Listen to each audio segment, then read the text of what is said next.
gather in Israel. That's right, the Most High's gather in Israel, brothers and sisters. I'm Elder Ricard of the Gather of Christ Church here with an impromptu quick broadcast in the wake of what's going on in the earth today. Presently, with the earth predominantly on the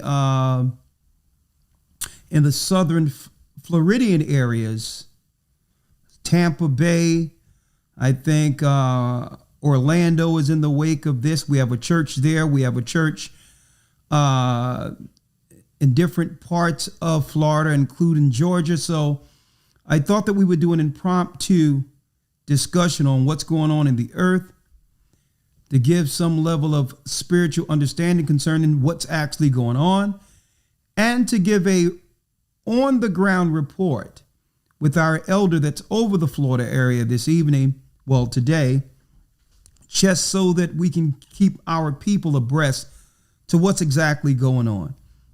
And brothers and sisters, I wanted to do this is because every election cycle, when there's a president or whatever the case is seeking to change guard, or usually during an election season, brothers and sisters, everything is politicized.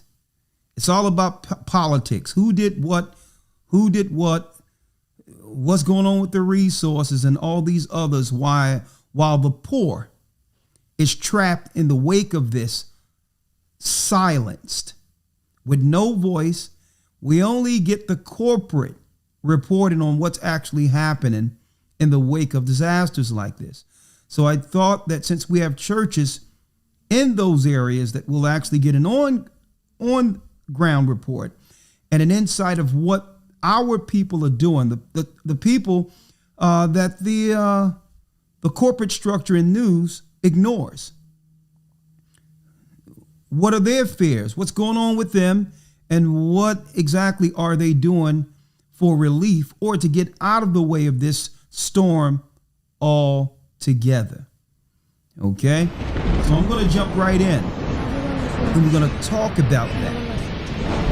Now, let me say this, because some people might have questions. The first question is, in the wake of weather control, HARP, and what the government administrations are seeking to do in the midst of any disaster, sometimes what they're doing overshadows what the Most High is doing. Okay, so first and foremost, in the wake of all of this, as a church who believe in Christ and His hedging, His power, we thank the Most High, Ahaya, in the name of Yeshua, for sending His Son and giving us insight in times such as this. Nothing can go down on the earth unless the Most High God, our God, allows it. Now, how many times we've heard the enemy state, even Rahm Emanuel from Chicago, who was once the mayor then or governor of the mayor of Chicago, and was one of the head counselors on Obama's staff. Rahm Emanuel said, well, listen, we are to never let a disaster, a good disaster, go to waste. Now, what exactly did he mean by that? There's no such thing as a good disaster. But we all understand the New World Order and how it works. It's looking to progress its one world system, where the whole earth is serving the elite powers. And understand, to do so, they must take full power from the world's citizens. Well, if that's the case, how better way of progressing their agendas than, after a disaster, set something up that would have taken years to do so if it wasn't for a disaster. See? So even if they have no hand in this, and there's a lot of questions concerning the technology they've been using with HARP or whatever the case might be, But hypothetically, just say if they had no hand in it, they would still use the disaster to progress their systems and to set up everything they would need to set up in areas that would have normally resisted. Okay? So either way, disasters are convenient for those who are a part of progressing the new world order. Okay? So now, with that aside, let me read this out of Sirach. Ecclesiasticus, the 39th We've chapter. never seen anything like this. Nope. The waves are triple the size of a human being.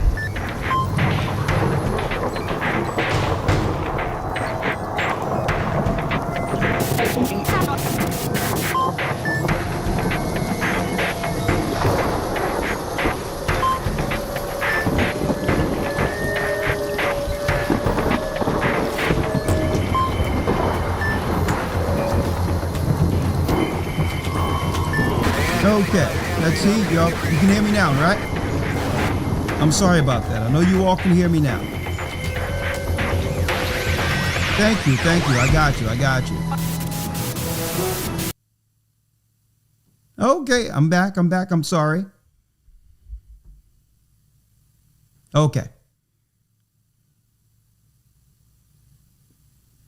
Okay, you all can hear me now, right? Yes? Okay, I'm sorry about that. All right. I'm just explaining away right now in the wake of everything that's going on. Now, let me jump in. The elite would like to take credit for everything, but what is the Most High saying? Well, we're going into Sirach, Ecclesiastes, the 39th chapter, to see what the Most High has to say about these disasters. Now, I'm going to use the Apocrypha. What I was mentioning while the sound went out is the fact that we are told in our Christian churches not to utilize the Apocrypha. That's deception. Okay, there's much wisdom in the Apocrypha. And what the lying Jesuits would tell our people is that the Apocrypha isn't spiritually inspired and that Christ isn't prophesied out of the book. That's a bold-faced lie. Okay? That's a book. Christ is written all through this book. And while they're telling us in our neighborhoods, in our churches, not to read the book, the Catholics has this particular book in their Bible, which is the original 14 that belong with the 66 of the King James Version Bible. Okay? Now, let's talk about what the Most High is showing in the storms. Ecclesiastes 39 and 28. There be spirits that are created for vengeance, which in their fury lay on sore strokes. In the time of destruction, they pour out their force and appease the wrath of him that made them. Fire, hell, famine, death, all of these were created for vengeance. Teeth of wild beasts, scorpions, serpents, end of the sword, punishing the wicked to destruction. They shall rejoice in his commandment, and they shall be ready upon earth. When need is, and when their time is come, they shall not transgress his word. So when you hear about storms, earthquakes, Let me bring you back in. To that point, the weather unit is saying this is the powers that be on the earth. Yeah, they have the power to actually move things around within this realm. Inland areas too. But when you see a hurricane that comes from the unseen, they're angels. part of Florida, but they're angels. down to the Keys. But these areas in red, and guess what, folks? They are strategic in their power. Now, some people might ask, well, why would the Most High allow this? America have been warned for years to repent, but yet go further into their wickedness. And a lot of these areas that are being hit right now are the hubs for their sinister, evil wickedness that have degraded and destroyed our children. You guys are not going to believe this. This is your Day X World War III update. What does Hurricane Milton have to do with World War III starting in the Middle East? Well, this hurricane and its relationship to the events unfolding between Israel and Iran is nothing short of uncanny. This is something that I did not expect and nobody could have expected. What you're seeing here is a projection of the hurricane's pathway as it gains in intensity. Right now it's a Category 5. I believe it's still a Category 5. The intensity has somewhat lessened in the past 30 minutes, but it's expected to make a direct hit. The eye of the storm is going to go right over Tampa. Well, what else is in Tampa? The home of U.S. Central Command. U.S. CENTCOM is what oversees all American and, let's face it, Israeli military operations in the Middle East. All of the support ships, the refueling vessels, the amphibious ready groups, the naval assets in the region, the missile defense, just everything, okay, is all controlled here. We are expecting 10 to 15 foot storm surges, okay? So a 10 to 15 foot storm surge, dead center, right around Central Command headquarters, is going to see that this facility, which is right here, you can see it. I don't see any big dams or levees. I mean, this runway, it's basically touching the ocean. This is a 3D view. It does not look, maybe it's like, I don't know, 20 feet or something. Like, we're in a 3D view right now. I presume these trees are maybe 30, 40 feet high. Yeah, this is at sea level, basically, which is the dumbest possible thing you could do is build this facility there. I'm sure it's there because it's the closest to the Middle East as far as the crow flies, but it's a really dumb decision because now it's about to be destroyed. It's about to be destroyed by this hurricane. When it comes to spring breaks, when it comes to debauchery, when it comes to adultery, fornication, perversions, a lot of these are promoted within these particular areas, and the Most High allow the storms to come. These tornadoes firing up into this evening, Kate. And again, as it gets darker, I'm broadcasting, Shawan. They're even going to be harder to see. I'll send you a quick text. Is really a rough. Thank you. I'll call you right afterward. Talking about landfall. It's impromptu, so I'm sure he didn't know that I was broadcasting. Now it looks like it makes landfall somewhere between Venice. So a lot of these places, even though there's great people whom the Most High has, family-oriented people, loving people, those who fear God in those areas, it doesn't change the fact that when the Most High sends judgment, judgment comes. But the same way he delivered Noah through the flood, he delivered Lot and Lot's daughters out of Sodom and Gomorrah. There's many within these areas who the Most High will preserve. And we pray that the Most High will have the angel move around and not attack these places to preserve God's people who are there. Which brings me to our esteemed and loved elder from that area, Elder Nathundazar. How you doing, Elder? Shalom, Elder. How are you, sir? I am blessed by the Almighty. Let me bring you in real quick. Good to see you, brother. Good to see you. All praises. Me too, Elder. let's talk about this real quick. 1 second. I'm getting news all over the place. Lord have mercy. Real quick, if you can, let's talk about this, because I know this is very alarming with this particular storm that's about to hit Florida in the wake of what just happened with what they call Hurricane Helena. Okay? And you see what they're doing out there. They're trying to politicize this. They're trying to make it more politics, either side, who didn't do what, but are really ignoring the grassroots, and that's why I wanted you on. First of all, Abunazar, if you'd like to introduce yourself to the brothers and sisters who are watching, and what area are you from, how long you've been with the church, and just introduce yourself to the congregations of the world, if you may. Right. Shalom, Azakar, and shalom, everyone who's online right now listening. My name is Elena Danazar. I've been in the church since 2009. I run the church in Orlando. This is where the body is right now at this moment. We here. We are about to see a hurricane, and we here. The Most High is here with us, and we have confidence that the Most High will save the poor.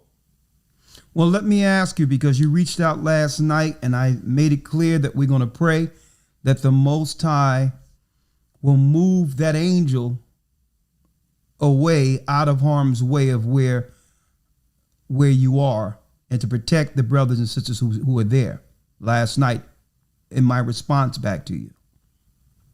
Yes, sir. Let me ask you, what are the current reports that you're hearing on the ground right now? Right now, we do have some in Orlando. We have some tornado that touched down in Orlando already.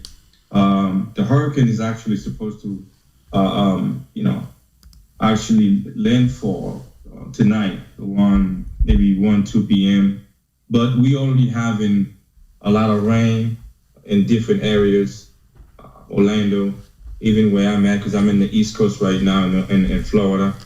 We are having a lot of rain. Hold up for now. Let me try something else to get the volume even better for you, okay? Okay. So that they can hear you? Okay.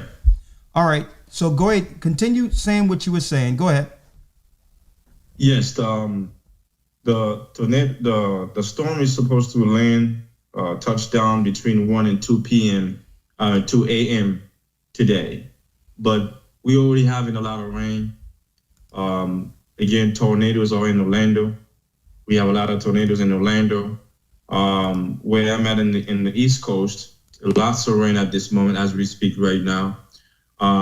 We know the hurricane is to predominantly go through Tampa and the West Coast area. But as of now, there's a lot of action going on as of now, without having everything coming together yet.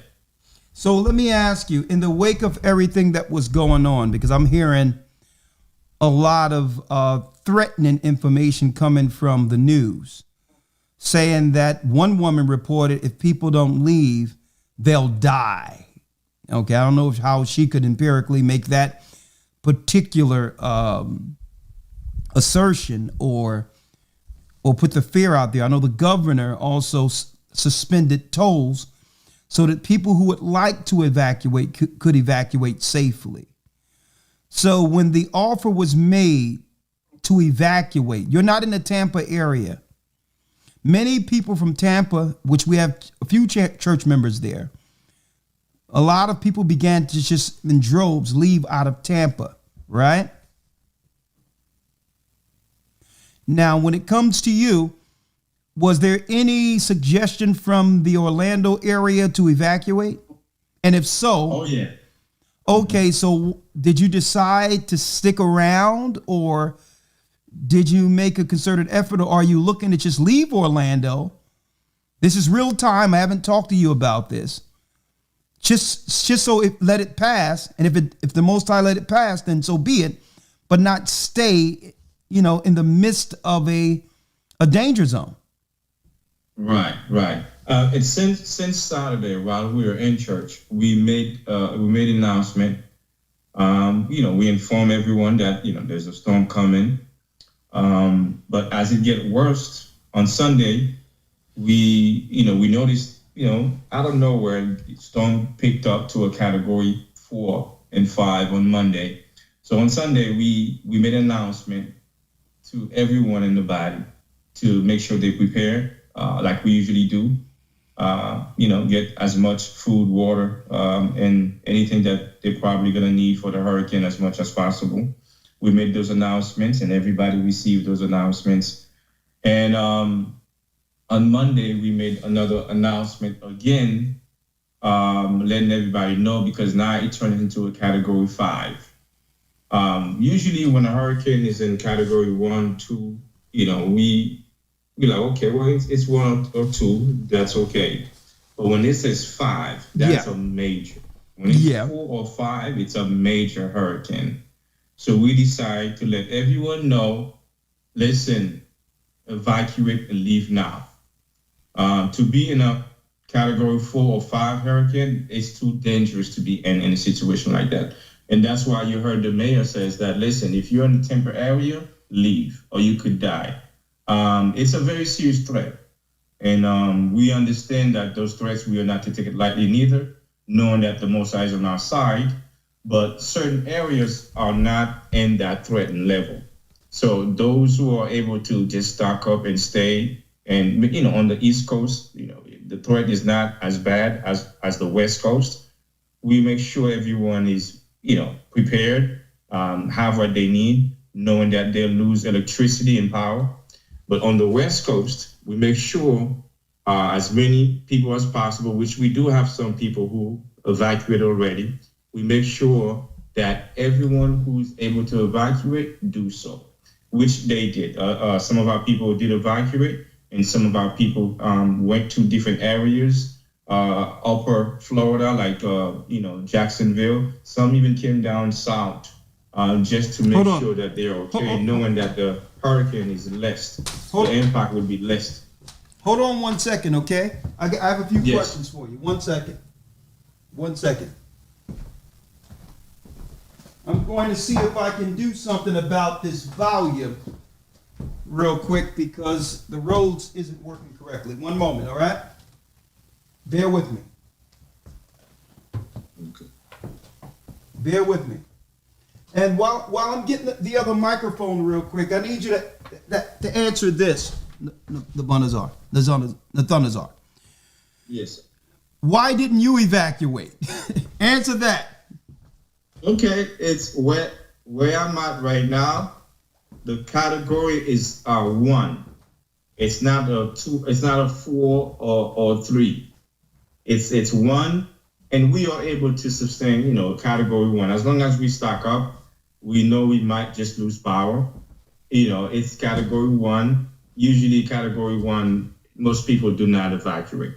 But when you hear category 3, 4, yes, it's a must that we do leave and we do evacuate. So the reason why I have not leave is because it's only category 1. Down south in Miami, they're pretty much going to get a lot of heavy rain, but not as much as, category 1 in the down south in Miami. Okay, so that's good to know. So what areas are in category 1 that you, I know you're guiding all of the people of Florida. All of them are under your particular region. So they're reporting to you. This is how we have a lot of officers set up in every region in Florida. East Florida, West, the East Coast, the West Coast, North, Central Florida. We have officers in every region. What we do, they report, they get information from every region, reports to me, and I reports to them. I'll let them know what to do, what to say, and so on and so forth.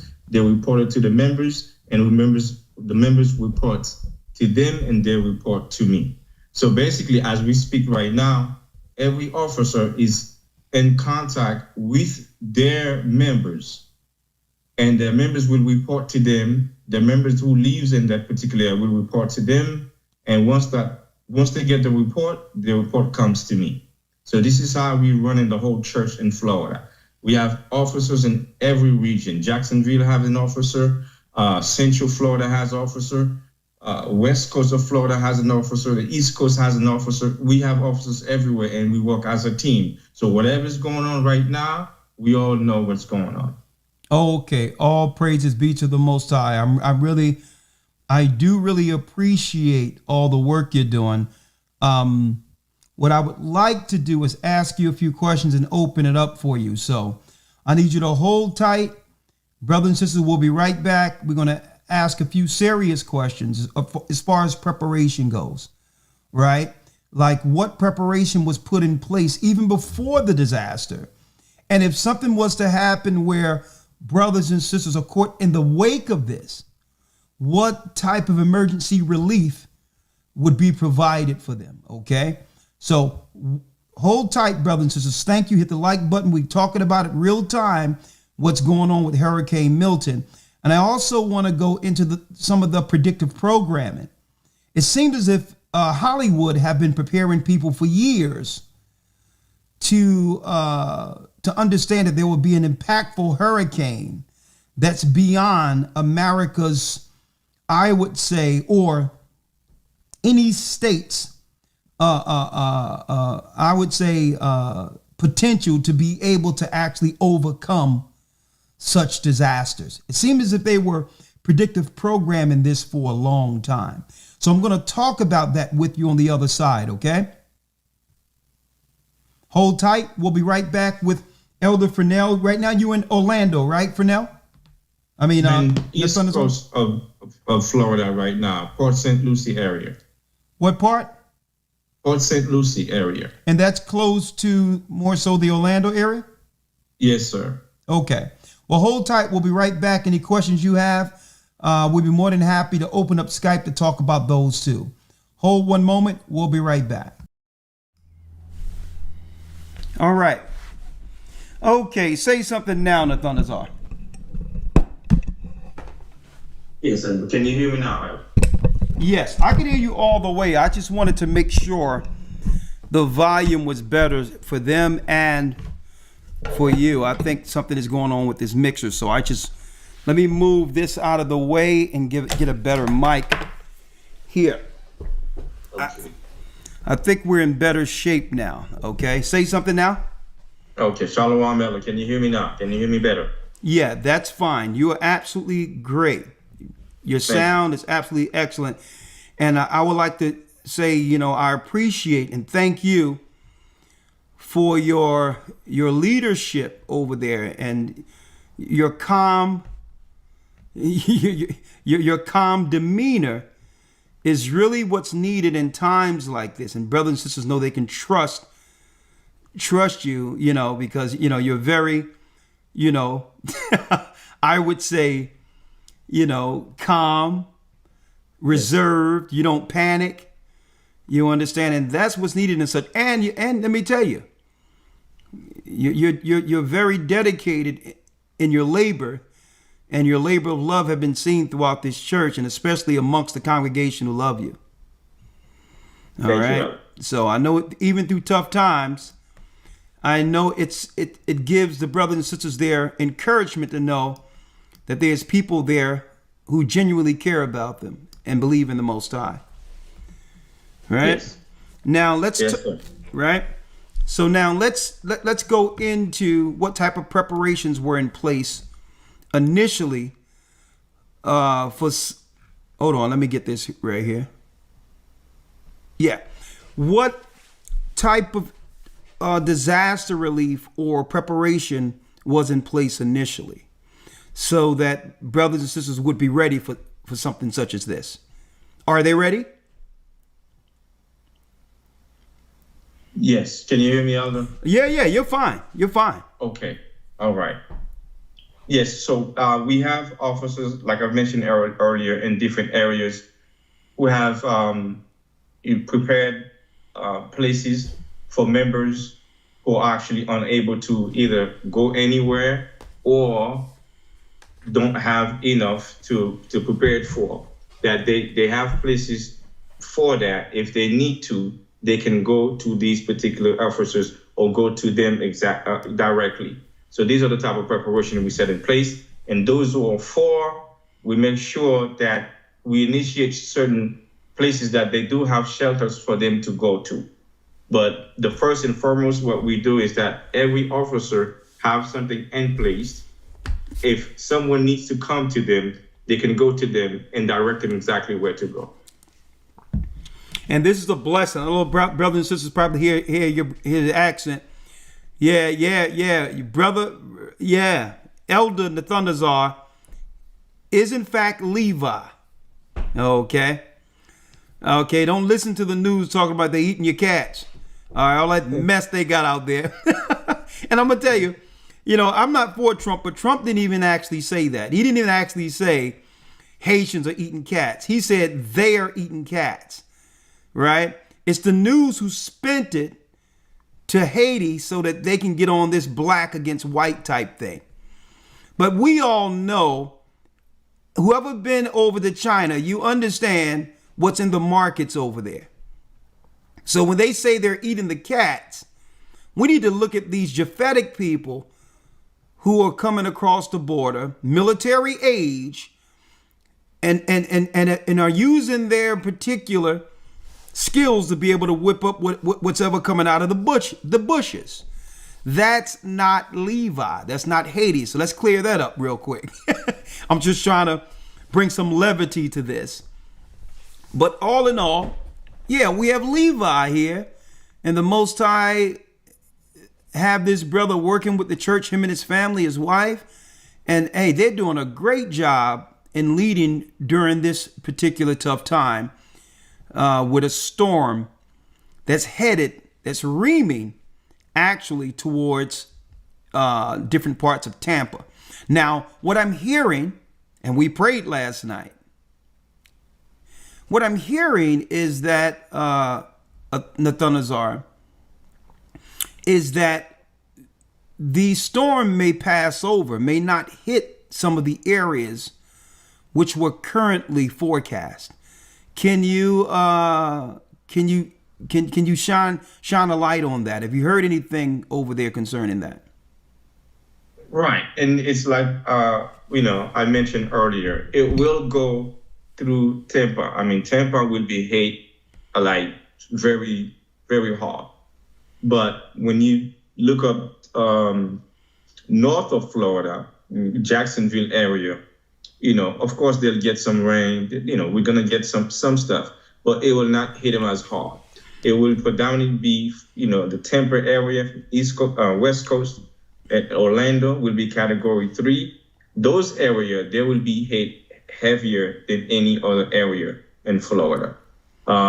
East Coast, of course, some parts of the East Coast will be hit, but down to Palm Beach and West Palm Beach, we will have a lot of flood and rain, but it will not be as hard as, Central Florida or Tampa area, West Coast area. But yes, it is true. Certain areas would not be as bad. And the members that we have in the Tampa area and those who've been following the church, you've already reached out to them to make sure they're out of harm's way, correct? Definitely. Some of them have already evacuated, and those that are staying there, we are in constant contact with them through the officers. Definitely. Okay. I would still suggest that if they are still deciding to stay there, for them to leave anyway. Okay. We do have a disaster relief with the church. Okay. We have a disaster relief. It's right here. Let me pull you in here. Let's see.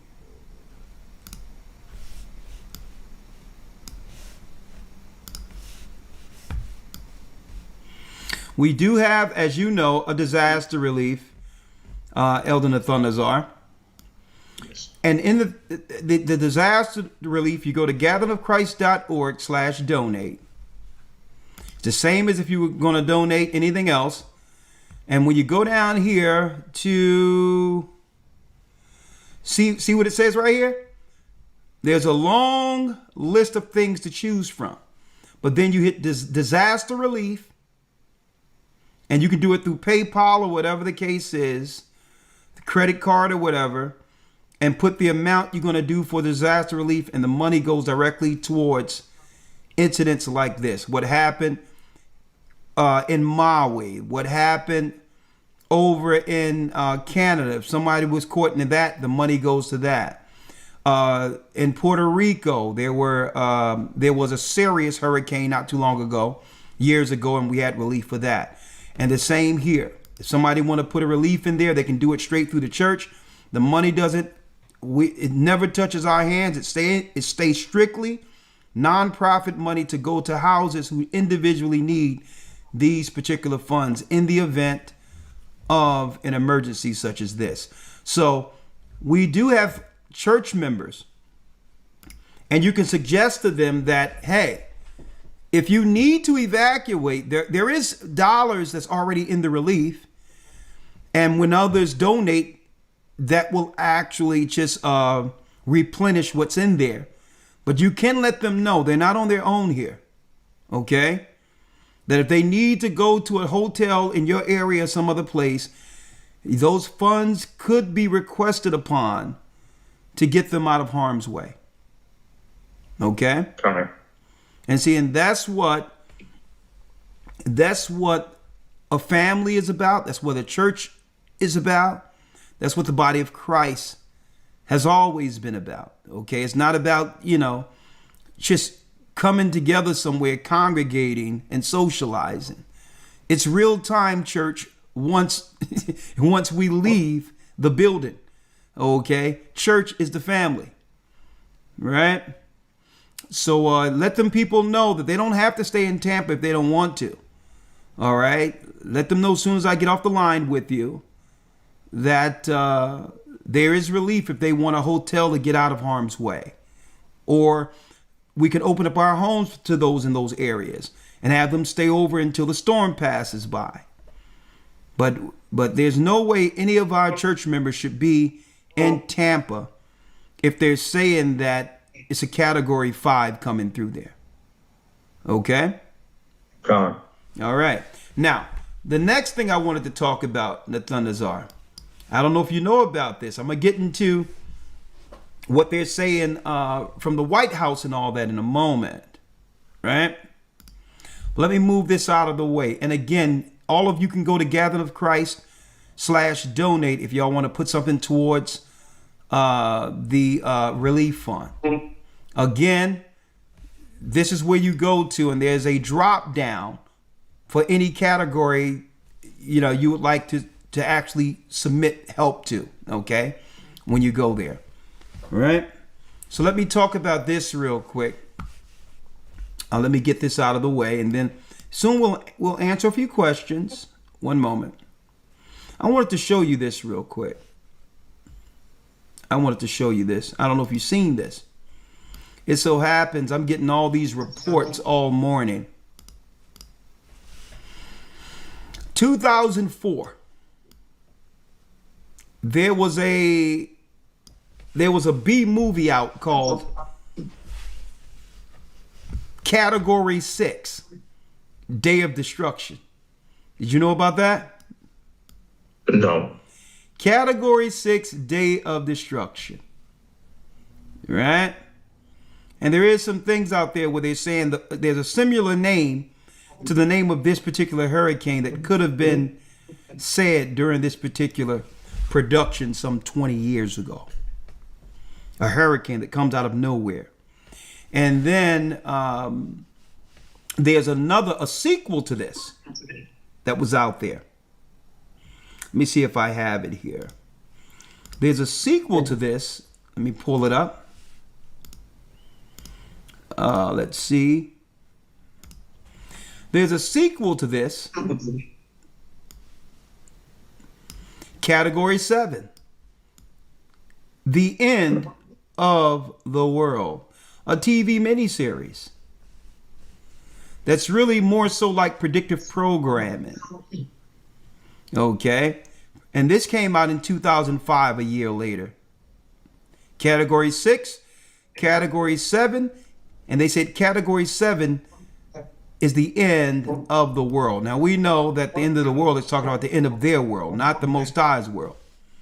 And all in all, when you look at this, it's showing the predictive programming on what they want people to think in the event one of these particular catastrophic events such as hurricanes happen. They've already programmed people of what to think and what to prepare for and who to blame. Okay? Now, let me ask you. Now, right? Let me ask you real quick. Let me put it here. Let me ask you real quick. Let me change the side by side. Did you hear the interview that was being given that the press secretary gave Nathanazzar about now the complaints about the FEMA money that was allocated to the asylum seekers that they let in America the last 3-4 years? The illegal immigrants. Have you heard about that? The illegal immigrants coming to America? Not the illegal immigrants. The fact that there was FEMA relief. In 2022, the press secretary, speaking for the president, said that a lot of the allocation of the FEMA money for disasters is going towards the asylum seekers for relief. I may have to pull that up so you can hear it. Right. And then they claim that they don't have any more money to give to relief for the hurricanes now. Just the other day, she said that it's a lie. We never said the relief money went to the asylum seekers or the illegals. But now, when you look at the Helena that have just hit, thousands of people are missing right now. The carnage is up to hundreds of people that they can actually identify now. In some areas, they saying that stench is so bad that it's unbearable. That's not even being reported of those that are trapped in the mud and are dead in the wake of Helena.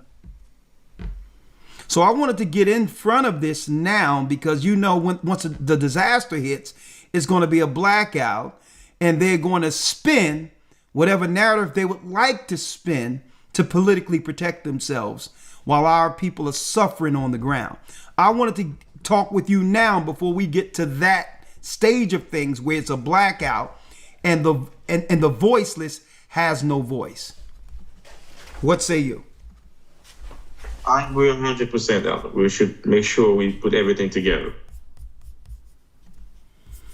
Okay. 1 second. You can hear me clearly, right? I want to make sure. Yeah, I hear you. I hear you now. All right. Okay, great. If you can't hear me, just let me know because I'll be rolling now. All right.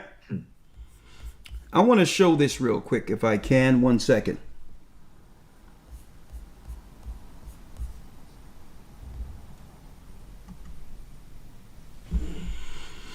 We'll pull this up. Call Senator Bob Casey. Tell him to. I'm going to pull this up real quick. And if you had to put something out there, not just for the members, but for the brothers and sisters that are out there listening right now, we have a lot of people, that's waiting to come in. They're going to talk about this. We're up to 1,500 right now. If you have to send a message out there to everyone in the wake of this disaster and what's going on, what would you say? I would just let them know to make sure they stay out of harm's way. It's extremely important that we take it seriously as well. Whether something major is going to happen or not, we don't want to take any chance by not believing something may not happen. We do have faith in the Most High God. We trust the Most High God, but we also understand that making preparation has nothing to do with fear. Noah had to prepare. Everyone had to prepare when it comes to having faith. Faith is the biggest form of preparation. So we would, ask everyone, like we're always saying, that listen, get out the arms way. If you have to go to a different state for now, please do so. Just make sure that we don't take this lightly. We do take it seriously. So I would strongly suggest, like we always been saying down here, move to somewhere where it is safer. Do not stay in harm's way. I want you to hear this. Real time. Former President Trump was the first leader to travel to assess the damage, arriving in Georgia last week to help relief efforts, 2 days before President Biden and Vice President Harris decided to visit the Southeast to survey the damage.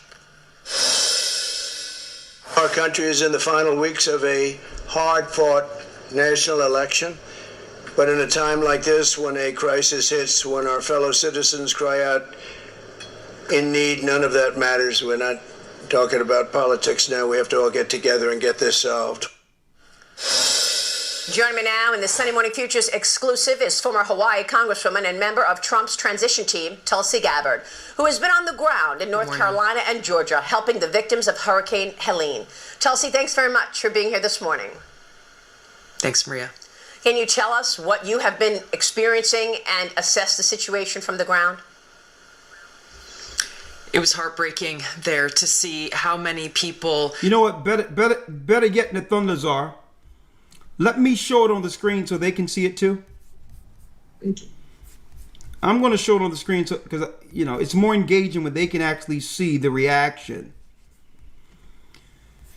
You have this Pierre, you know, sister, fellow Levite sister over here, as the press secretary, lying to the population. Okay?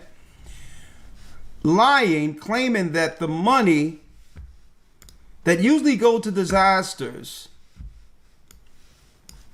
didn't go to these illegals that have now been paid to come inside the United States to replace the service class.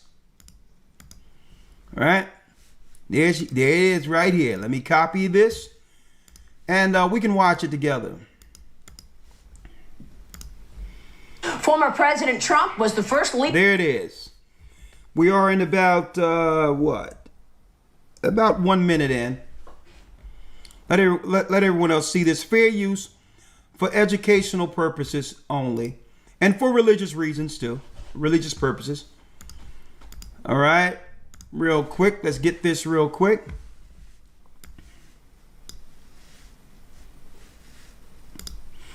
Let me pull up the browser here. There it is.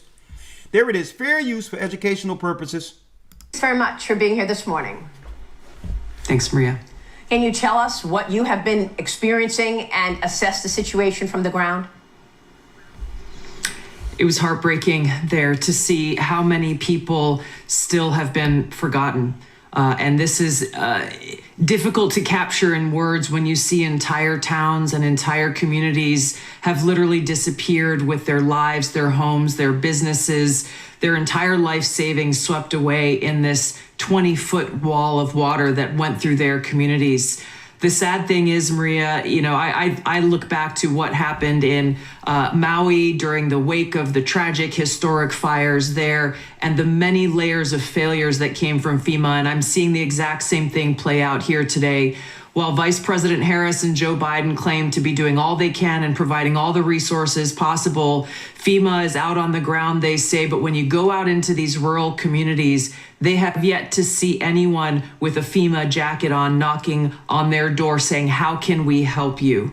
It is a slap in the face to these Americans to also then hear how the Secretary of Department of Homeland Security is saying, sorry, we don't have enough money because we are providing hundreds of millions of dollars to illegal immigrants and providing them with free rent, free housing, free food, and other entitlements. Meanwhile, these people have lost their homes, they've lost their vehicles, they've lost their businesses, and they're wondering how they're going to get by to tomorrow, what to speak of next week, next month, and next year. There are such a huge laundry list of the needs that they have. You look at power. So many of these communities are still without power. There are many small towns with hundreds or maybe 1,000 people who live in these towns. As you're seeing here in these images, they have yet to be able to get the power they need to be able to get access to water and water pumps and wells. They are wondering, where is FEMA? Where are the Army Corps of Engineers? Why haven't people come out there and started to do the necessary work that the volunteer firefighters are unable to do themselves? They're doing all that they possibly can, and they're wondering, where is our government? Why are they not here for us? This is just another example, unfortunately, of Vice President Harris and Joe Biden's American people come last policies, and we're feeling it firsthand. It's American people comes last. Let's go here. Now check this out. Now listen to this, Elder Nathanazzar. Listen. FEMA regional administrators have been meeting with city officials on site to coordinate available federal support from FEMA and other federal agencies. Funding is also available through FEMA's emergency food and shelter program.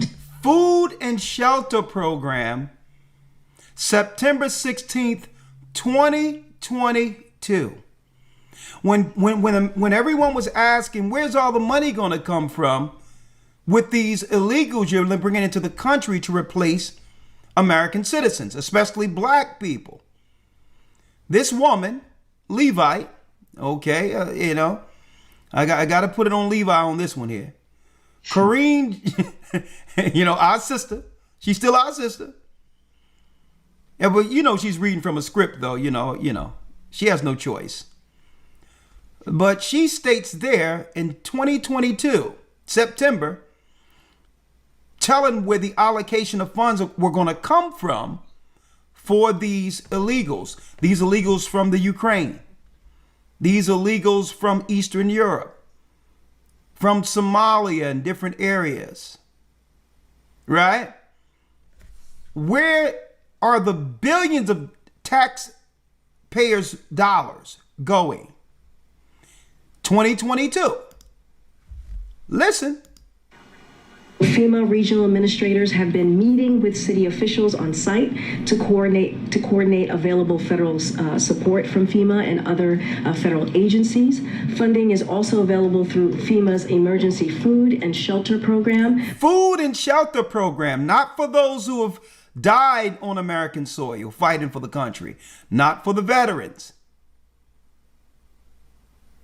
Okay, not for brothers and sisters who are like Nathanazzar and all that in this country as citizens, not for those who have paid into the country. So we're not going to make this a foreign argument claiming that it's against our own people and all these others, when we got people here like my brother Nathanazzar. He's from Haiti. But he's a citizen who went the right way, and on top of that, he's paid into the taxes here.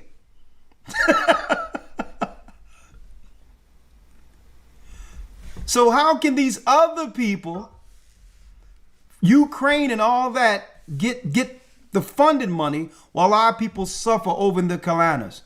They're still pulling people out of, and there's really not. I pray that the catastrophe pass over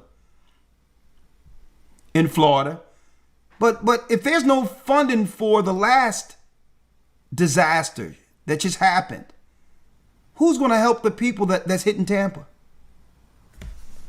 Listen to this, Nathanazzar. To eligible local governments and non-for-profit organizations upon request to support humanitarian relief for migrants. We'll continue to do what we can as a federal government to support these cities as we rebuild our asylum processing system after it was gutted by the Trump administration. Now, there they go it was gutted by the Trump administration. What she mean by that is Trump stopped the funding that would go to illegals. That they want anything, they would have to come through the regular process and work hard like everyone else. So that's what she meant by Trump gutted it. Trump said no more money to people unless they go through the proper process. And they would work like anyone else to get a piece of the pie. That's what she meant by Trump gutted the money that would normally go to illegals. What's wrong with this? Fair use. Yeah, there you go. Busted and busted again. Now, check this out. Now, Nathanazzar.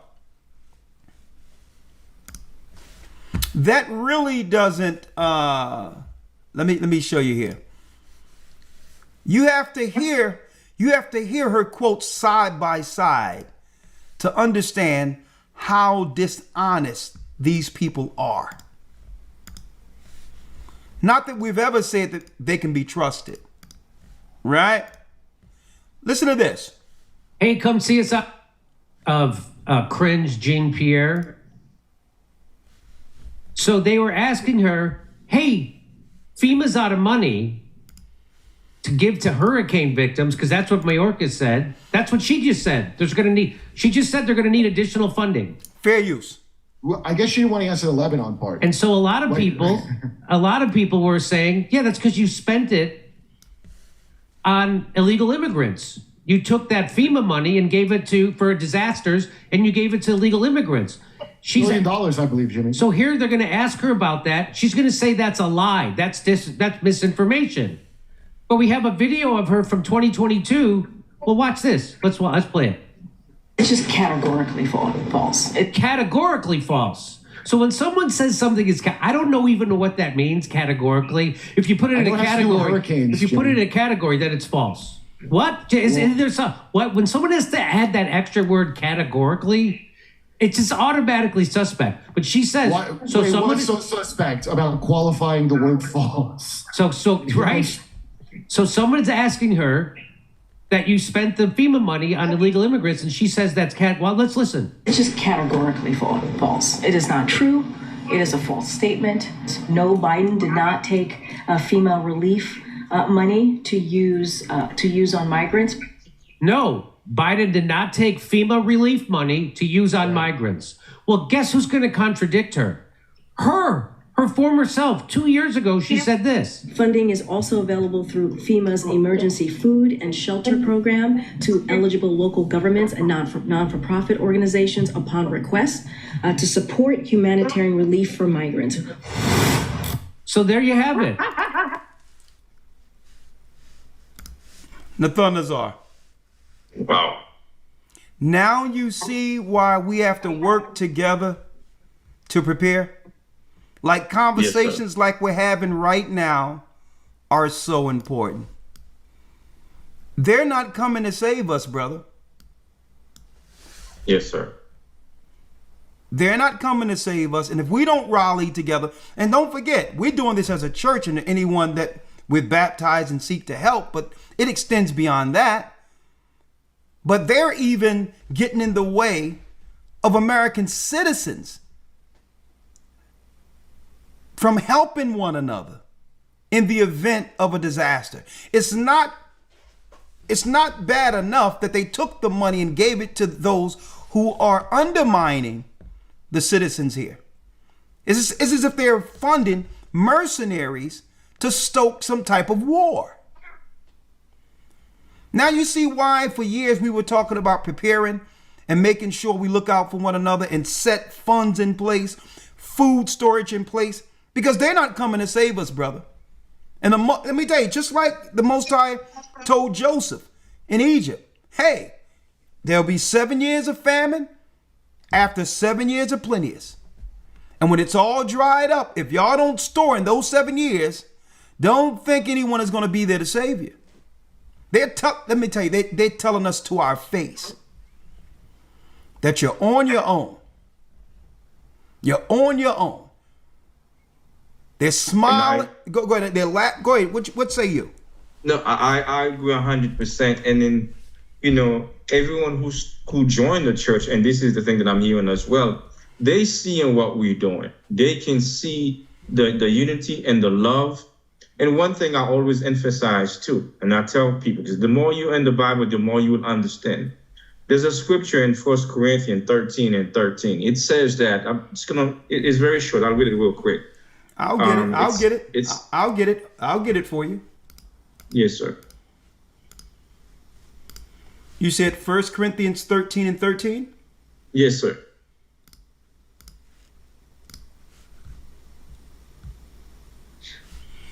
Okay. 1 Corinthians 13, verse 13. And let me pull up so everyone can see it here. All right. Okay. I'm there. Go on. Yes, and it says, and now abideth faith, hope, charity. These three, but the greatest of these is charity. So I let everyone know, like, listen, even though faith is important, you know, these things will last forever. Faith will always last forever. Hope will, you know, of course, we have to have hope in the Most High.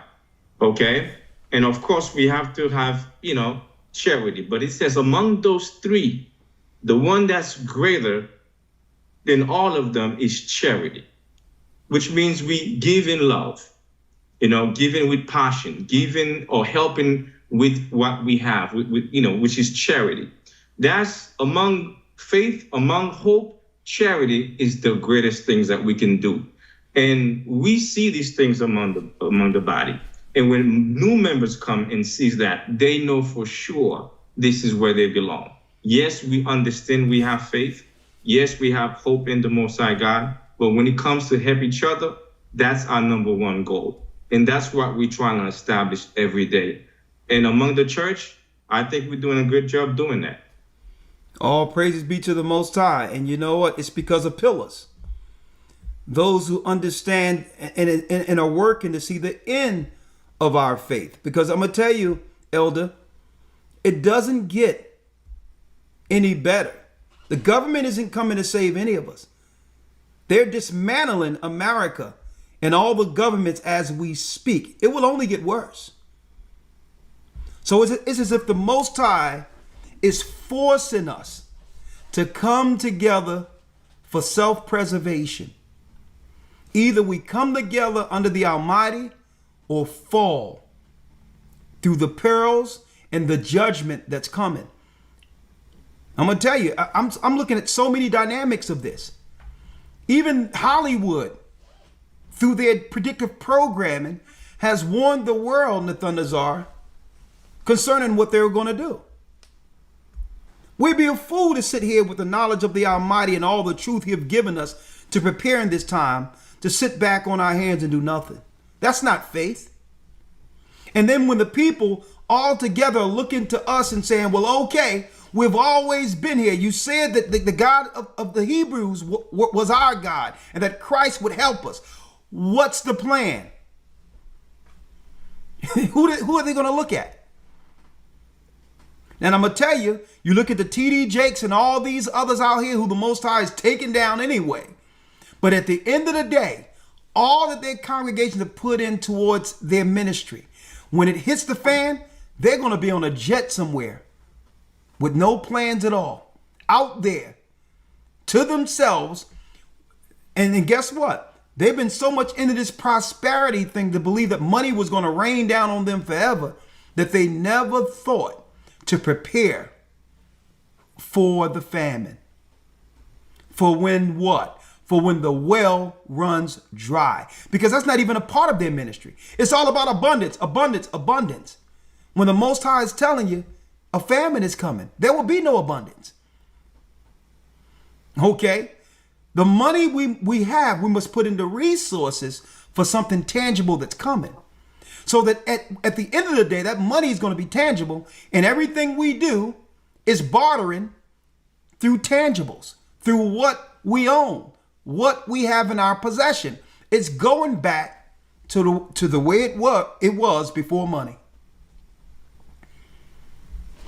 So it's so important to have people in like mind, because if you're not in this truth and not dealing with this Bible, let me tell you, people are actually, let me tell you, they're out to lunch.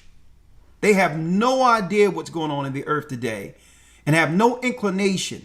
There's nothing that's going on with them that can have them understand what they're up against and what's coming against them.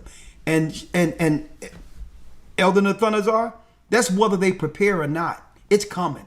It's here. Right. It's here. So it's important that doing the work is on par with the doctrine of the work. And the work happens even when the cameras are off. right? In times like this, when there are disasters and people are seeking to lean on their church family, their brothers, their sisters, to know, guess what? You're not alone in the work of adversity or in the midst of emergencies. I mean, that's such a comfort for brothers and sisters to know, you know what? I have an extended family. And to some degree, it's a shame. This church can be depended upon in most circumstances, especially in the event of an emergency, than blood family. And you know what? But that's the way it should be. Christ says, who's my family? My mother, my brother, my sister are them that do the will of the Almighty. And it should be. Can you take a few questions real quick? We're not going to be here long. Right? Before I do that, you know, and again, we're going to have a report now, and I want to have a backup report once this thing subsides to understand where this is going.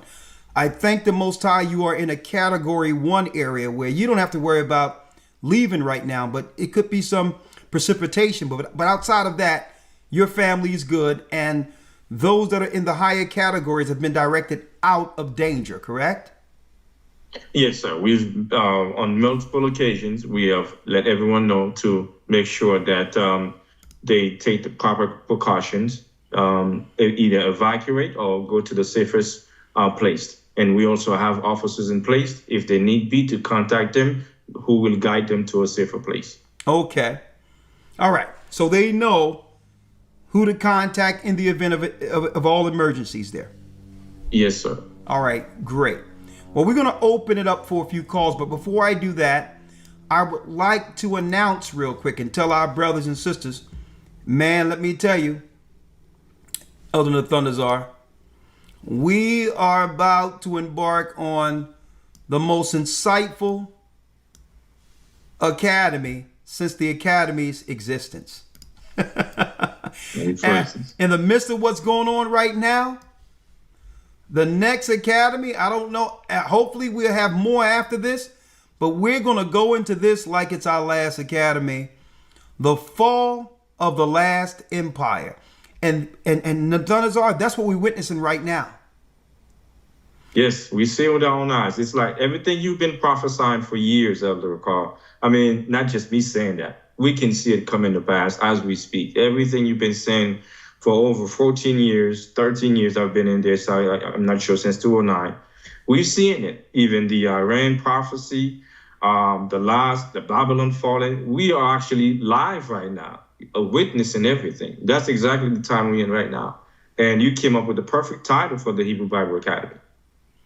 The fall of the last empire, because when Tampa's hit, when Asheville, North Carolina got hit, after the disaster, it isn't going to be built back for the advantage of those citizens who were there prior.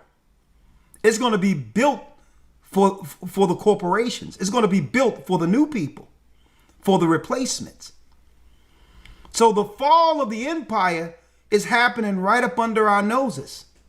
To prove that, they went 10 toes down and made a 4-year plan to flood different countries with the illegals. Those are mercenaries. Mercenaries are people who come into a country with no emotional attachment to its citizenry. That's what mercenaries are. They're there for a job. They have no emotional attachment to the government, to the Constitution, or to the people who live here. That's what you call, that's right, folks. That's what you call the undermining of America. It's happening as we speak. And when these disasters happen, guess what? The elite is just going to just rebuild it for the New World Order. 15-minute cities and all these others, things they would not have been able to do if people were still just living on the land without interference. Now they can build it back already for the next phase of the New World Order before 2030. And I'm going to be talking about this. The fall of the last empire. America is the last leg of Rome. And when you look at the moral degradation, the sin that was going on, and all of that, the reason why the Most High rained fire down on Pompeii, you're going to find out what we're seeing with the LGBTQ movement. Folks, that's a social undermining. That's a political party of mercenaries to demoralize any children we have in the earth that are left to be saved. Their focus is to demoralize and to totally destroy our children. It's a political party of straight, listen to what I'm saying, folks, of straight nihilism. Now, I know people that are struggling with different sins and all that, whether it be gay or anything like that. We're not talking about people that are dealing with individual sin. We're talking about when you bring it together as a political stronghold. What is that?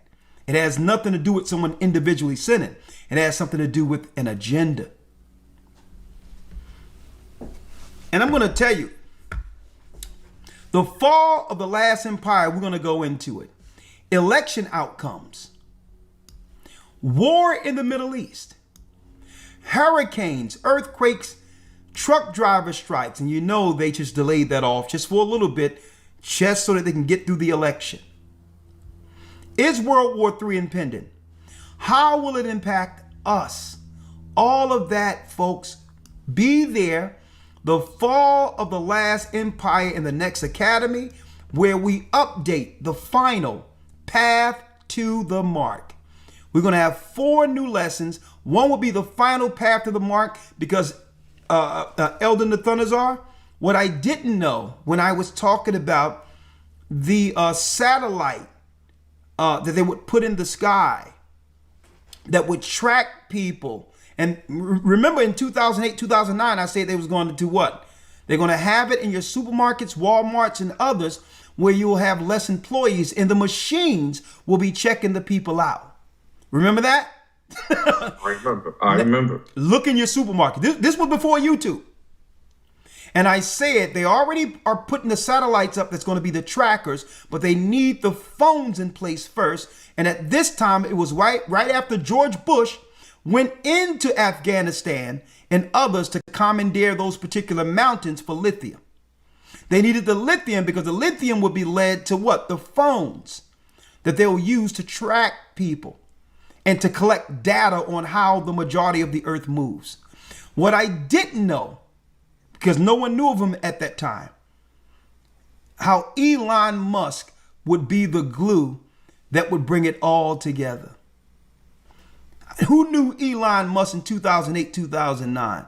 People barely knew about Bill Gates to some degree. He was just some guru, some financial guru that dealt with computers.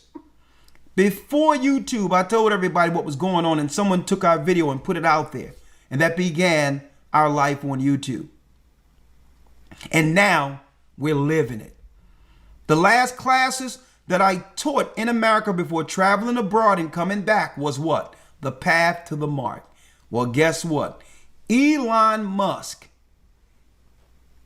is the finisher of all what we were talking about, because the technology that he brought forth is everything we said was going to happen. Neuralink, and the fact that they're putting people on psychotropics and giving them lithium, and now it's in their bloodstream. What happens when, what happens when it's no longer the phone the beast is communicating with? That it's you. That your brain will become the main chip. For that, that's right. You'll be the device. I'm going to tell you, let me hold it there. The whole plan was to make you the cell phone. And dependent on it for what? Commerce and also exchange. We're going to commerce, exchange, and all of that will be linked to the mark of the beast. You don't want to miss the next academy, brothers and sisters. I'm going to tell you, you don't want to miss it. The fall of the last empire. And when does that start? We're going to be right around the election where it might be chaos going on at the same time, but guess what? We're here for the truth. We're going to speak through troubled times, as we've always done. November 10th, 2024. Go to historytimes.org. Hey, folks, not only someone put in the chat that you'll be the battery. That's right. Not only will you be the battery, you'll also be the motherboard. Okay? You'll also be the processing chip. Folks, everything they use in the computer world to make a computer, they got that from normal biology and science of biology. I'm going to tell you, the whole thing, the brain, the hard drive, okay? All of that, the brain is a hard drive. That whole concept was made to transfer to man. The mark of a man, mark of the beast.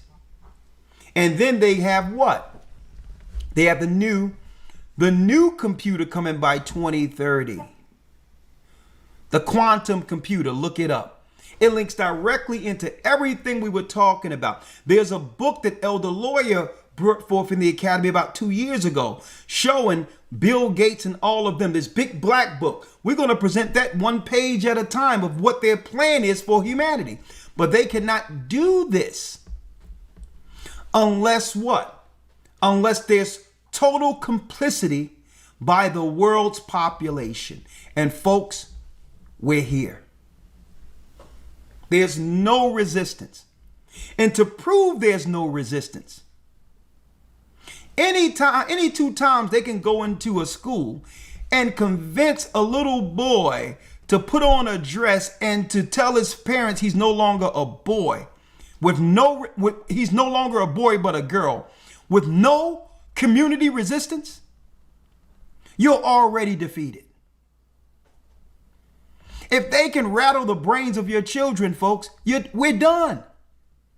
If the children can't be protected, I'm going to tell you, it's over.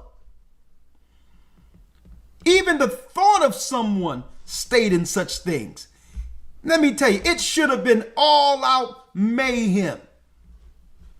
Just the idea of putting that out in the public schools. But then you're going to march out there for George Floyd?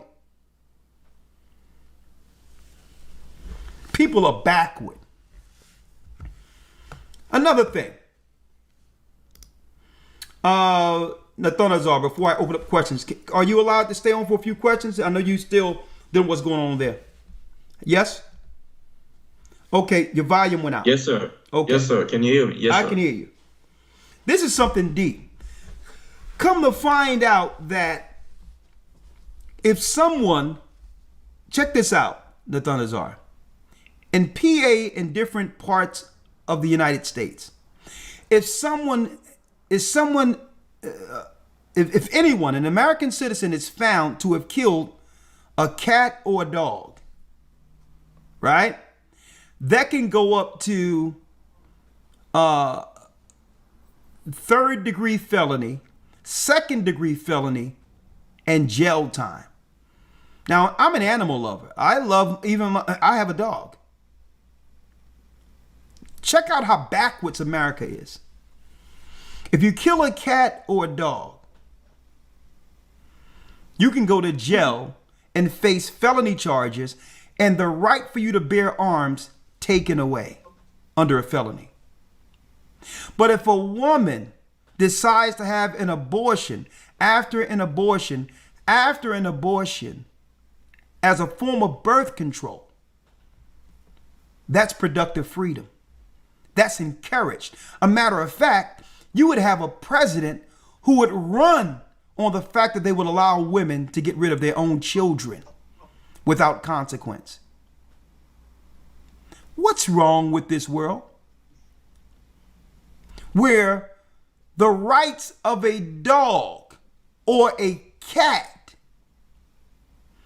okay, understand this, that the consequences for harming a dog or a cat is more grave than a woman choosing to get rid of a baby.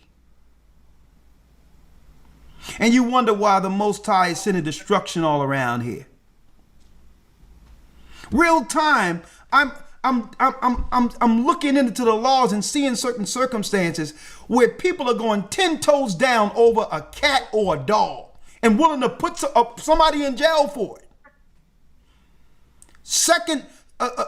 A second degree felony, a third degree felony, where you can face jail time in America for a cat or a dog.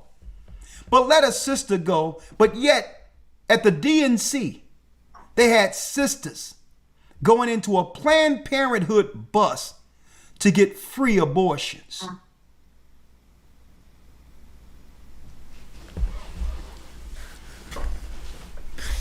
This thing is over. Yes, sir. It's absolutely bonkers.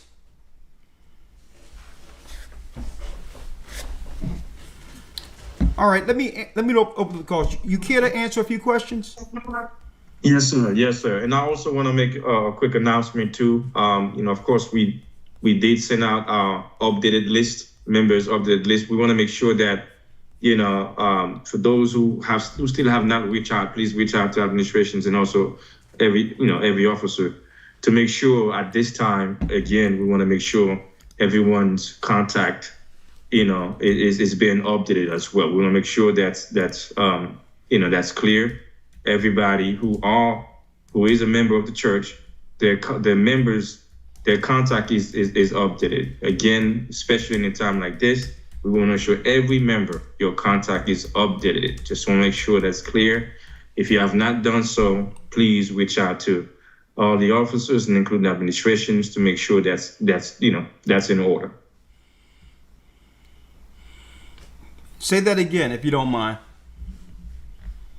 Right. Again, we want to make sure everyone's contacted list, everyone who's a member of the church here in Florida, your contact, is updated, especially in a time like this. We want to make sure your contact information is updated. Reach out to administrations, reach out to all your officers, including myself, to make sure we have all your information, especially in a time like this. Even tonight, if possible, please do so. We're going to be up all night anyway with this hurricane, so please, it's never too late. We've been sending this information out for a while now. Just want to make sure while everybody's watching, please send out your information if your information needs to be updated. Thank you for putting out there, especially in times like this. If you're a part of the church, please reach out, get your information updated. If you're in the storm or whatever the case is and you haven't reached out, please reach out to Elder Nathanazzar. Or if you don't have his contact, immediately just send an email to goccSouth@yahoo.com. Okay? I want to put this out there real quick, Nathanazzar. I put this up, right? It says, yes, killing a cat or dog can be a felony in Pennsylvania if it's considered aggravated cruelty to animals. A felony of the third degree that occurs when someone intentionally or knowingly tortures, maims, or kills an animal. A third degree felony can result in a prison sentence up to 7 years and a fine of $15,000.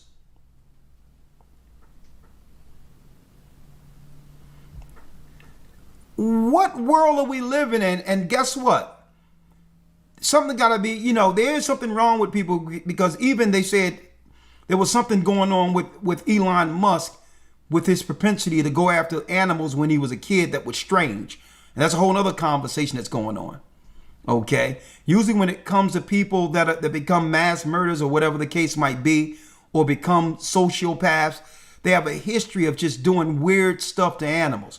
So, of course, animals should not be harmed.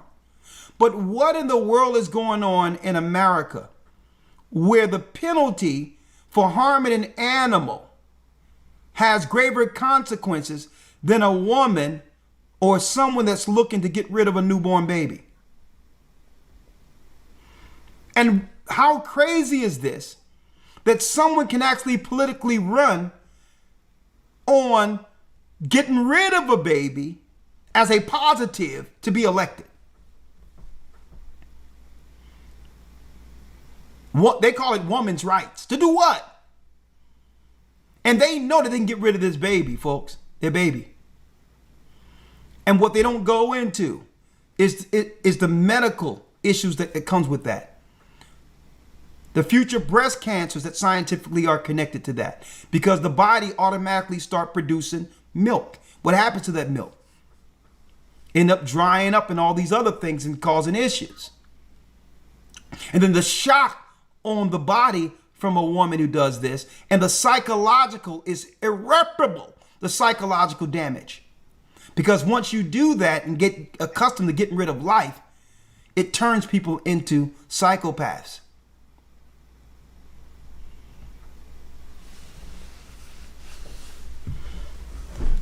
And you wonder why the storms are all over the place and things are happening right now. I mean, what, let me tell you, what would the world look like if the Most High would continue to allow this world to operate how it's been operated? There's no end to their wickedness. So eventually a judgment is eventual. I need y'all to check that out too. I started to look at this. I'm looking at some of these laws when it comes to protecting animals. That means the life of one of our children. And we're talking about up to 20 million children that have probably been deleted. That would have had other children that would have made us a major constituency politically against the evil ones who are attacking us. Think about that, 20 million children. Our children, God's children, the children of Israel. And guess what?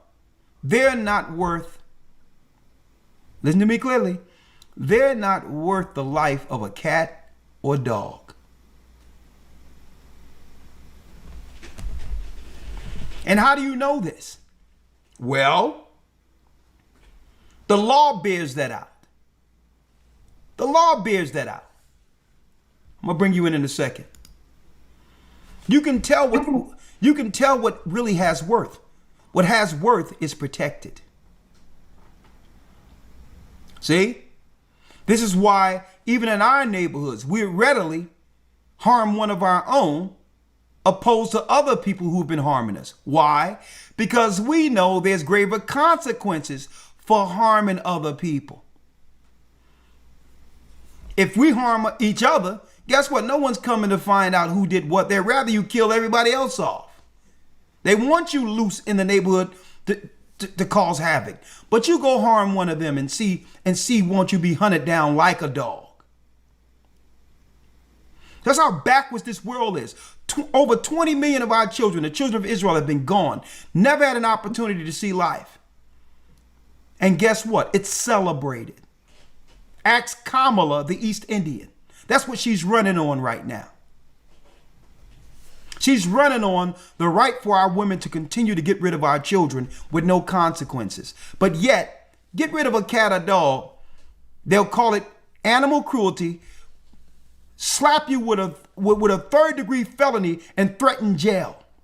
That means a baby's life, a precious baby's life, is not worth the life of a dog or a cat. Wickedness.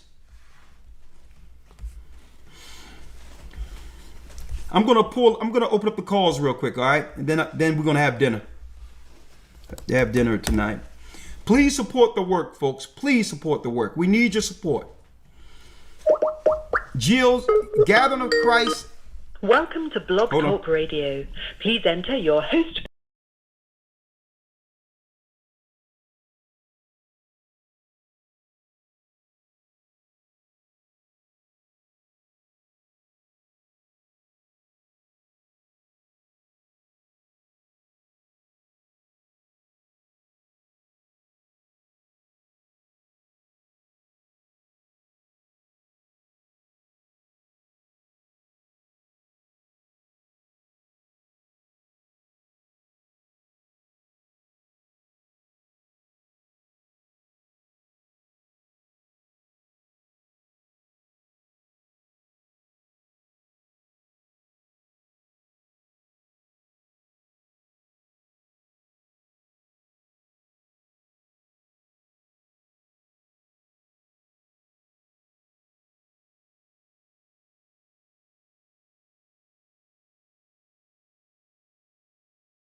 Since it appears you're calling back into a live show, we are reconnecting you now. Your show will go live in 5 seconds. 4, 3, 2, 1. Blog Talk Radio. Okay, Blog Talk Radio, 515-605-9327. And again, you can help the work. Go to gatheredofchrist.org under donate. You can support the work you see here. Just hit the drop down. If you want to help the disaster relief, there's a disaster relief tab on the drop down. You don't have to give that much. Whatever you can give towards the disaster, if something happens, that money's there to help people in times such as this. So I wanted to put that out there for our brothers and sisters. All right. 515-605-9327. You can call in. But again, go to gatheredofchrist.org/donate to support this work. No one's coming for us. We have to, in times of need, we have to support one another so that when the events happen, emergencies, guess what? We're not waiting for Salvation Army or anyone else. We're on the ground to help our people, and that's what it's about. 515-605-9327. We're going to open up the lines. And yes, the Cash App for our weekly broadcasts, such as this, are now available. $GOCC report. $GOCC report. 515-605-9327. We have 540 coming on the line first. Hold tight. We'll be right back. We have Nathunazar from Florida broadcasting live in the midst of the storm that's coming there. If you're in the Tampa area, if you're in other areas, I would like to hear your reports also. Hold tight. We're coming right back with the phone calls. One moment. The Bible. Is it hard to understand? When it comes to reading the Bible, the first thing that comes to mind is the fact that this is the Word of God. The seals have been broken, and the truth is here. And when we go throughout the scriptures, when we go throughout extra biblical records, we find that the language that God employed, that He used to create the heavens and the earth, was the Hebrew language. Christ said, I came for the lost sheep of the house of Israel. But yet no one, no religious leader, no religious church out there anywhere can now identify the 12 tribes of Israel. Can we? God is quite simple, but it seems as if man makes understanding Him hard. What are those mysteries? The truth of your book and the truth will make you free. The Hebrew and Bible Academy, you're invited. You are invited. You are invited. The Hebrew and Bible Academy, the fall of the last empire. The fall of the last empire. Nathunazar, I think I found out what the issues were with the sound. Hold on, I think I found out what the issues were. Okay. Let me see. I think I forgot to switch the Skype. Yeah, I did. That's what it was. All right, Nathunazar. Say something now. Say it now. Yeah, 1 second. I can hear you, but I just got to do one thing. Right here. Boom. All right, say something now, Nathunazar.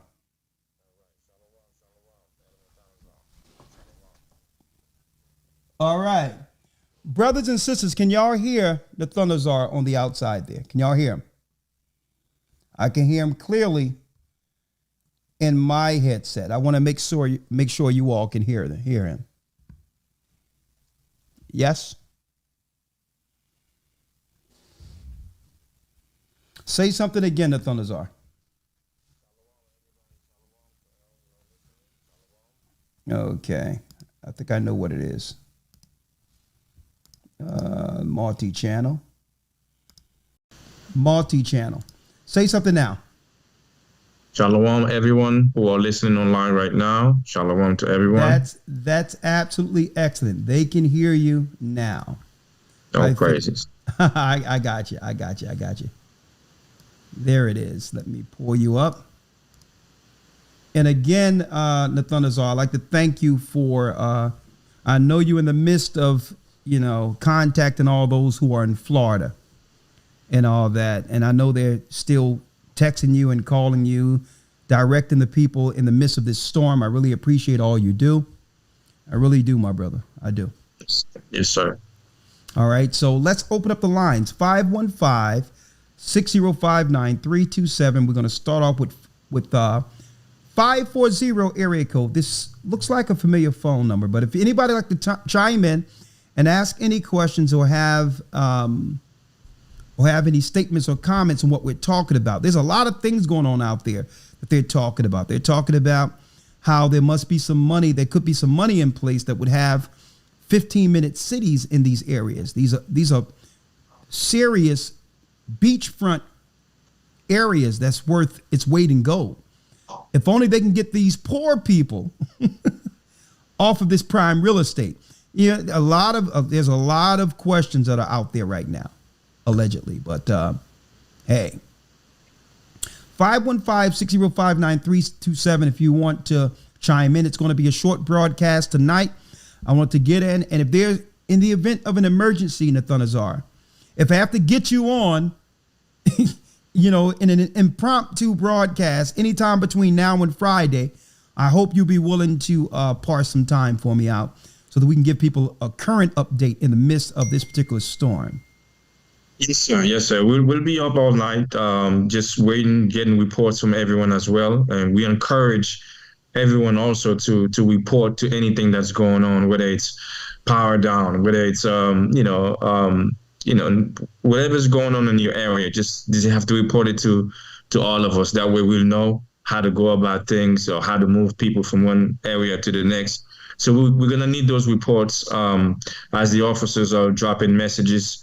Please respond, and we need those reports so we can find the best way we can, save as much people as possible through this storm. We're going to be up all night. The storm is coming down around 1-2 o'clock. So, just contact us. We'll be up. We'll be waiting for any information, any emergency. We'll be up. Just contact us and let us know what's going on. Okay, thank you, my brother. All right, let's open up the lines and hope you're open to answer a few questions if they have them. We only have one call here, so it might be a very quick night. 515-605-9327 for anyone who would like to chime in.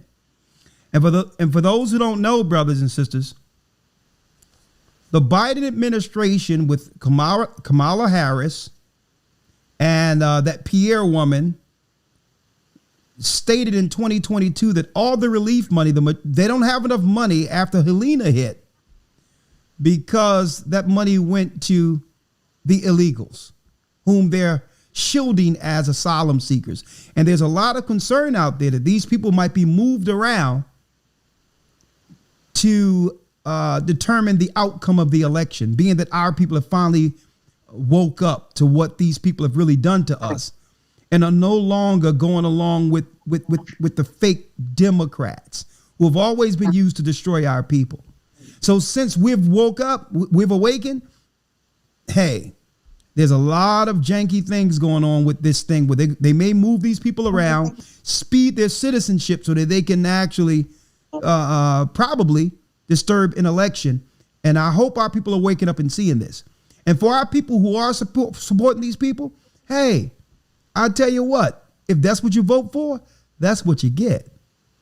Don't complain when there's no jobs and you got a degree, this degree that you're in debt almost 6 figures to pay, with no job in sight that will have it where you can actually bring down that debt.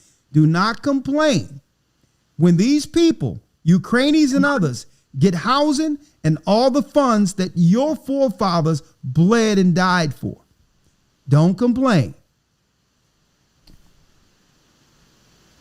540 area code.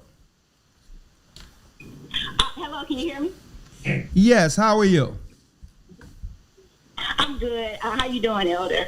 My name is Tiffany. I'm in the Richmond, Virginia area, well, Chester, Virginia area.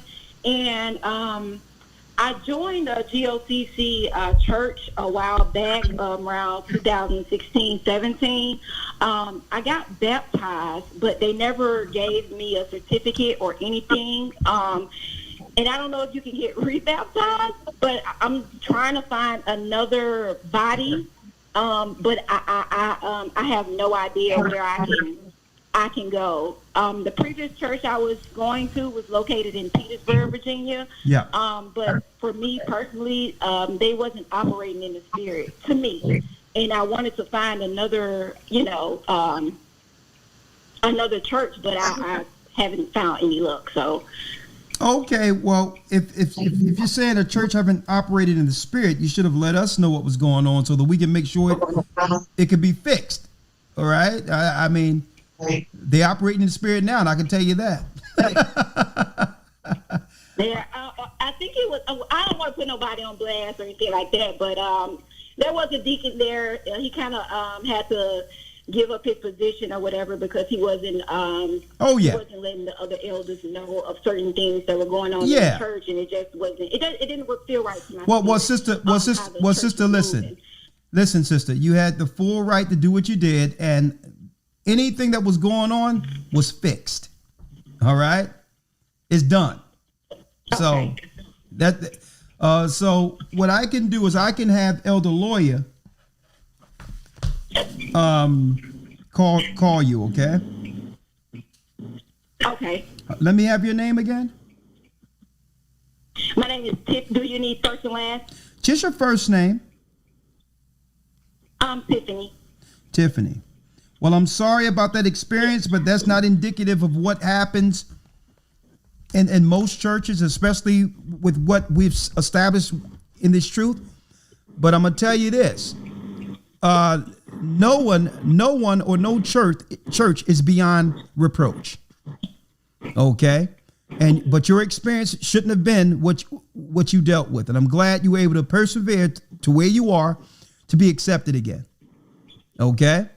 Because, sister, we're going to need each other. All right? Yes, we do. All right? And in times like this, let me tell you, years ago, I tried to run away from what the Most High wanted me to do. And the realization is I had to accept the fact that I can't unsee what I've seen and what the Most High have shown me. Right. So the reality is, even if I try to take my ball and go home, I still have to deal with the reality of when I open that book and realize, hey, I'm going to need to be with some people in like mind when all of this goes down. Okay. And that's kind of how it's happening for me. It's like, ever since I've been woken to the truth, I just can't stop. Like, everything around me just bothers me so much, and I'm trying to stand still, but I know that I need a body with me, and I'm trying to find that body to, help me along the way. Well, sister, that's what we're here for, and I'm glad you've endured up into this time, and the enemy didn't take you in the midst of that stumbling block that happened for you. But we're going to do our best and just hold on, pray for us. But I'm going to tell you, the people that's in this church are here to, and guess what? We're being shaped in the image of Christ as we come closer to the end. And you understand? I'm not here to make no excuses. I'm not here to look at the past and make an excuse for anything. I'm here to say the Most High have had us persevere, and we're here for you now. Okay, whatever's been done back there, I'm not trying to rehash none of that. Listen, we got to finish this. So if you're willing to get in and forgive whatever happened back there and see what's going on now to help us through this so we can help you through this, hey, that's what this church is about. All right? Sir. Okay. Welcome back. And yes, when you get your call, Tiffany, someone will send you your baptism certificate. Okay, thank you. Okay, I'm writing your number down here, and I'm gonna have the elder reach out to you in the area. Okay. Okay. Thank you, sister. Thanks for calling. And I just want to send my condolences to anyone that's that's living in the Florida area that's experiencing the hurricane. The Most High be with everyone, and everybody stay safe. Thank you. Thank you.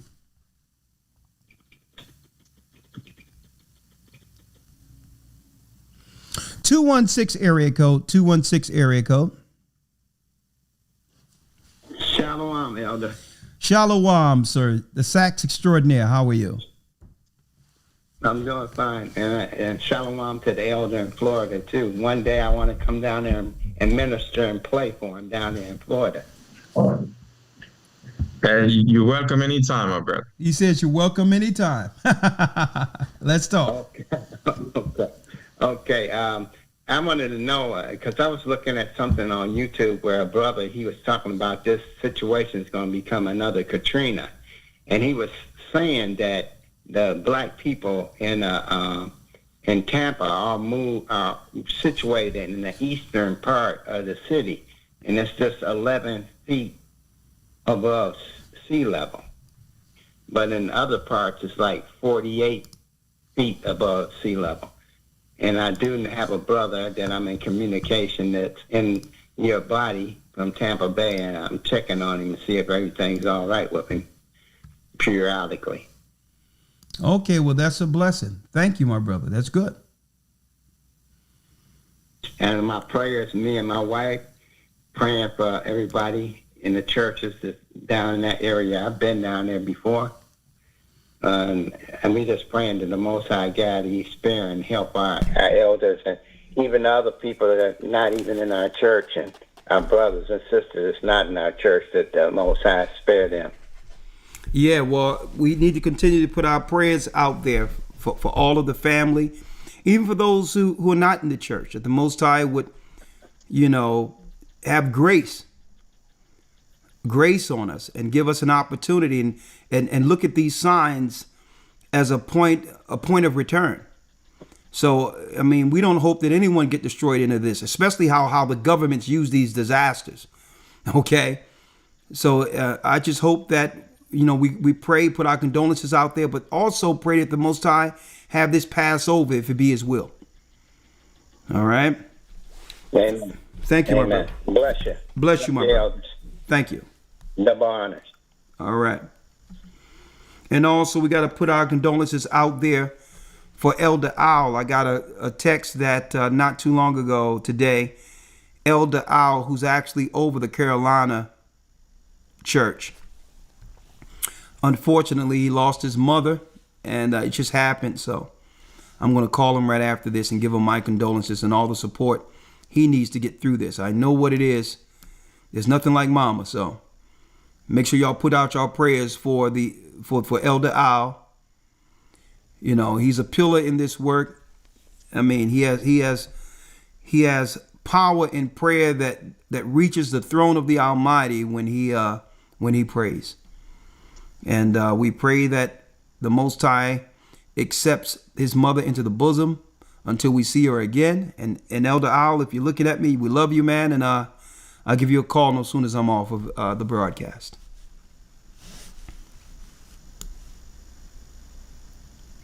All right, let's open up the calls. 407 area code.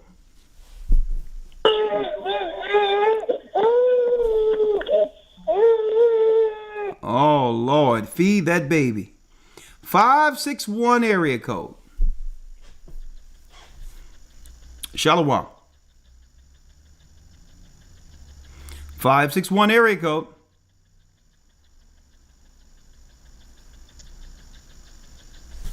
Okay, going down the line. 561 area code. Elder? Yes, ma'am. Oh, I'm here. Can you hear me? Yes. Elder, can you hear me? Yes. The floor is yours. Oh, all praises, all praises, all praises. Oh, I'm so grateful. I'm so grateful that I got through. I'm so grateful. Oh, all praises. I have been following you all since 2021, and I have been trying to get connected with the ministry. And I'm just so grateful that I actually was able to get in today. Like, I'm just so grateful. I went to the event, the summit in Augusta, Georgia with my daughter. Okay. And we have been trying to get reconnected with the ministry because my phone had broke, and I was connected in Florida with the minister with one of the elders in Tampa, but my phone had broke. When my phone broke, I lost his phone number. I lost everything.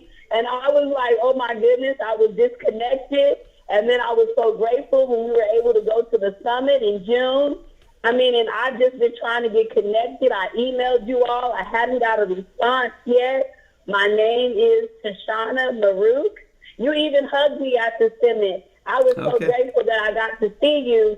But it just was like, I'm just so grateful because in the season that we're in, I know the Most High is working, and He gives me visions. Like, one of the things that I've been so grateful is because the things you talk about, the Most High gives me visions so that I could see them. And this is like you bring the confirmation to the things that I've been seeing in my visions, and I'll be like, I'm just grateful that I got through today. All praises. What is your name, sister? Tashana Williams Maruk. Tashana? Yes. Okay. Tashana, we're going to have Elder Fresnel, once he's past this storm here, Elder Nathundazar, we're going to have him reach out and call you, okay? All praises, all praises. I'm so grateful. Now, where are you living? Are you in Tampa right now? What part of Florida? I'm actually in Tampa. We had to evacuate. So currently we're in Daytona during this storm. Okay, so you did evacuate out of Tampa. All praises. Great. I didn't want to. I know you didn't want to, but I'm glad you did. I mean, sister, listen. Ride the storm out and let the Most High will be done. Sister, the worst case scenario, even if the storm passes over, right? It's best to get out of harm's way and return after the storm is done. So you did the right thing. All right. So I'm gonna have Elder Nathundazar reach out to you. It will probably be after this storm, and we're gonna link you up with the church. Okay. Stay safe. All right. Thank you. Be safe, and God bless you. And all praises, and God, may the Most High continue to bless you all in your ministry. Thank you. Shalom.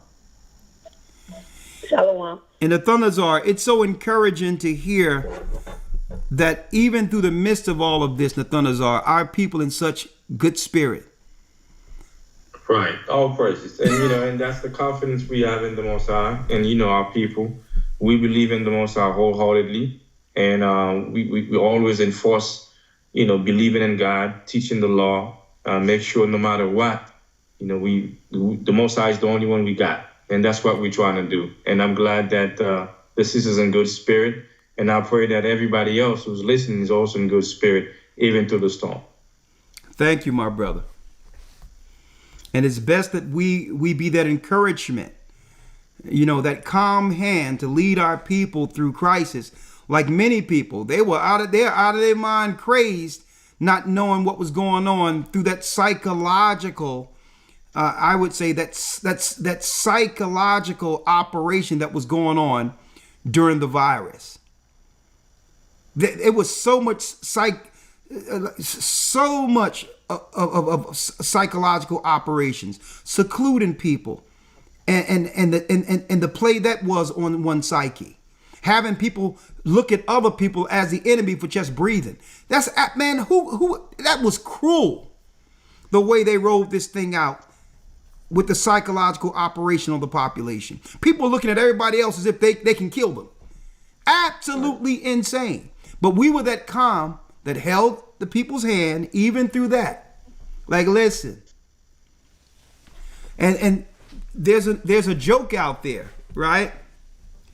There was a guy who asked the Amish, man, how did y'all get through the coronavirus without losing one Amish person on the farm? And the Amish guy responded back and said, we don't look at TV.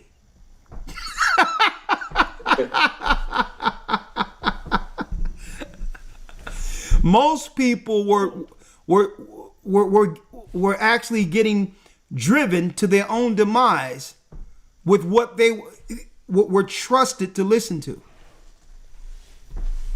The Amish guy responded back and said, we didn't lose one person because we don't have television. And I'll let you all fill in the gaps. Most people was like, okay, I can't taste, I can't smell. Let me run out of the safety of my home and go someplace where I can be harmed.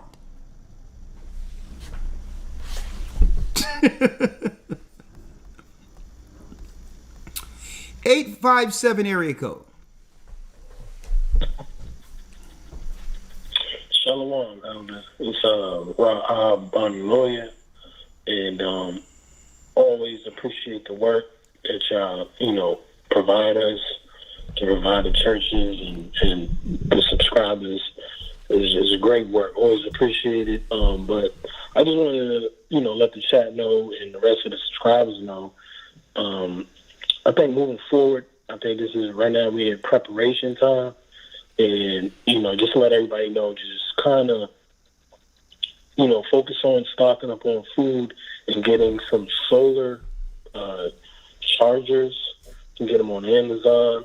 Because the way I'm looking at this, with this war ramping up in the election, I think this EMP thing is really going to hit here. Soon, eventually.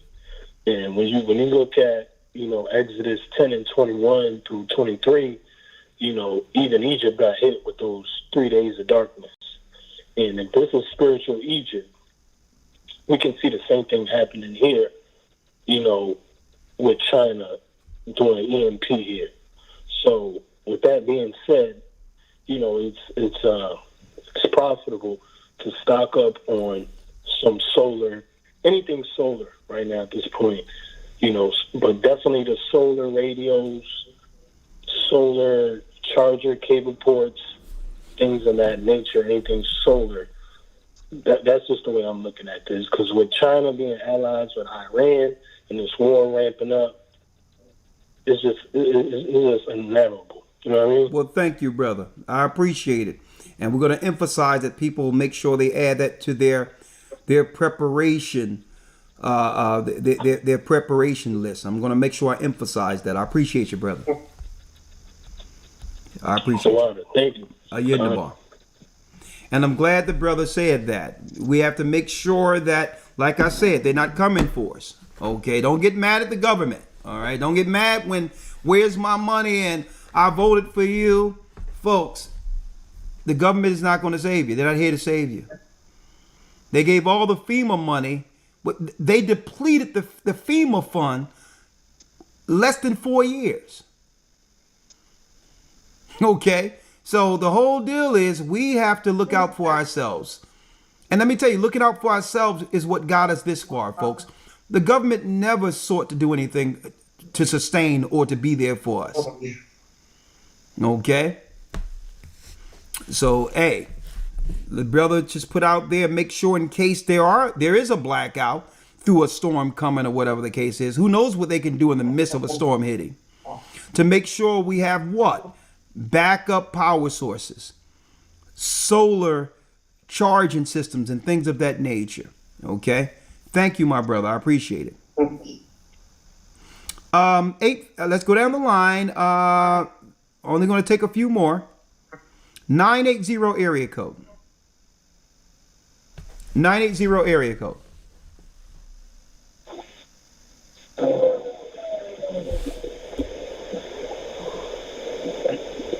917 area code. 917 Hi, Shalom, Elder. Shalom. How are you, sister? Your name, location? My name is Valerie, and I'm in Georgia. Okay. What say you? Are you you're in a safe place, right? You don't have anything to worry about right now, right? Oh no, no worries, no worries. But I just wanted to just reach out and tell you thank you and all the elders so much for being here for us, because it's like if it wasn't for the Wednesday classes that you have, the Sabbath class, and also the academy, I don't know where I would actually be, because it's like I moved from New York to Georgia. I don't know anybody really here, so it's like between you and my internet family, you just keep me uplifted all the time, and so I just wanted to tell you thank you for that. Thank you all. Thank you everybody in the room. Actually, thank you for that, because I appreciate it. Well, sister, all praises be to the Most High. That's our reasonable service. But let's see what we can do about getting you some place to gather and congregate with the church down there. Are you that far from the I've been looking. Are you that far from the Atlanta body? I don't know where the Atlanta body is. Atlanta is about an hour away from me, but that's okay. Yeah, that's not bad of a travel. I travel. There's people that take long that travel longer than that. That ain't too bad to be in proximity, because in an emergency, if you're an hour away from your family, that's a good deal, right? Indeed. Okay. Indeed. But let me have your name. Also, while I have you on the phone, let me have your name. My name is Valerie. I'm sorry about that. I wanted to make sure. Okay, go on, because I'm gonna make sure I get this to Bishop Baruch. All right, but go on. Okay, so it's Valerie Winfrey. You don't got to give me your full name. Just Valerie. Baruch will call you. Okay. All right. What's next? Go ahead. And I wanted to find out from you also. You had said that we could go online to donate. Yes. And so I tried to go to the link, but it wouldn't come up for me. So I don't know. Am I going to history.org? No. /? For the donation, if you want to donate, you go to gatheringofchrist.org. Oh. Okay, gatheringofchrist.org. You'll see those lines there. Hit those lines and you'll hit donate. Once you hit donate, you'll scroll down and you'll see the options you can pay. And then if you pay through card or something like that, just hit credit card, and then it'll give you a drop down and it'll show you all the areas you can donate to. For the weekly broadcast, you can donate. For disaster relief, you can donate. It's a drop down to give you your options, and we'll put it exactly where you allocate it. Oh, okay. No problem. Then I will do that. And again, I appreciate you, Elder, and I cannot wait for this academy. I can't wait for it. Oh, sister, listen, we're going to blow the top off on this one. The fall of the last empire. I'm excited. Hey, I'm chopping at the bits for this thing. Thank you, sister. You're welcome. You have a blessed day, Elder. All right. Thank you. What a blessing. You're welcome. Yeah, you have to go to gatheringofchrist.org, and the drop down, you'll see donate where the lines is, and it'll direct you from there. It's quite simple. Gatheringofchrist.org. Now, if you're going to enroll in the Hebrew Bible Academy, you go to historytimes.org for that. Okay? And yes, the fall of the last empire. Get in where you fit in. You don't want to miss this lesson. It will all be quantified. The technology, the people behind it, even, that's right, the gods they serve, bringing forth the mark of the beast. Folks, this is the ultimate good against evil. Evil is going to be on the dark side with the mark of the beast.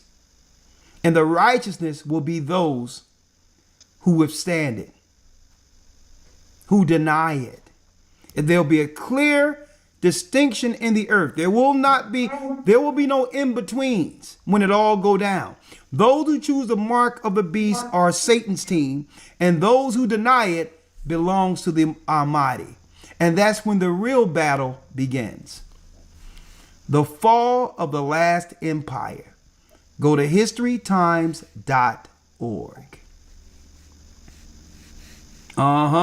Get in where you fit in. Let's go. I only got 1 or 2 more calls, and that will conclude this. And I'll let you, Nathanazzar, get back on what you have to do, because so many people are depending on you and your family being there through this storm. Okay, and make sure I'm going to give you your last words and anything you have to, any message you have to put out there before we conclude this, Nathanazzar, after I take these calls. All right.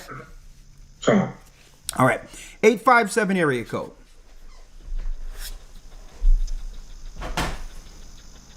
(857).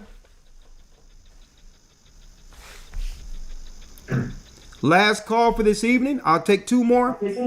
757 area code. And I think I did 407. I think I'm going to chime back there. 757 area code. Hello? Yes. Hello? How are you? Hi. Oh, you guys are wonderful. Praise the Most High. I was wondering about the storms and the hurricanes. Now, the Bible talks about them. Yep. And God talk about what he's going to do. Yep. Now, people are beginning to think that they are manipulated. Do you have anything to say about that? Oh yeah, I can break it all the way down for you. Okay. Now, the most they can do in this earth with harping others is to try to direct the storms. Okay. I don't know if you were here earlier when I mentioned out of Ecclesiastes 39. Let me read that again for you. Okay. Okay. Now, let me get that for you. I'm going to read that first. Now, it's the Most High. It says the Most High persecute them that tempest and make them afraid with the storm. That's Psalms, let me get it. That's Psalms 83 and 15. Let me read that first. All right. Okay. This is quick. I can knock this out in no time. So persecute them with thy tempest and make them afraid with thy storm. So we know it's the Most High that we should fear in these storms, because every hurricane or tornado you see is an angel. So they're still sent by the Almighty. You got that? Yes, I understand. So the whole world must fear. See, but this is where people are getting confused. Where they're getting confused is how the Most High allowed the evil to operate.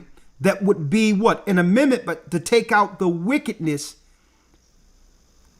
in this world. He will use them in their technology to actually judge the wickedness. And that's what people don't understand. Right? Now let me yeah. So the elite think that they're using this for their turn, because the elite believe that they're going to depopulate the earth and go out into the cosmos and take down the Most High in heaven. They're insane. So this is their Luciferian doctrine at the end of this, that they will sit on the sides of the north and take down God at the throne of God. Nonsense. So they're doing it on one level, believing that they're going to achieve this mission against God, when the Most High is using what they're doing too against them. Okay. Now, let me show you this. When you go to Ecclesiastes, I'm going to pull it up, the 39th chapter. That's Sirach 39. Let me pull it up here. And I read it earlier. One second.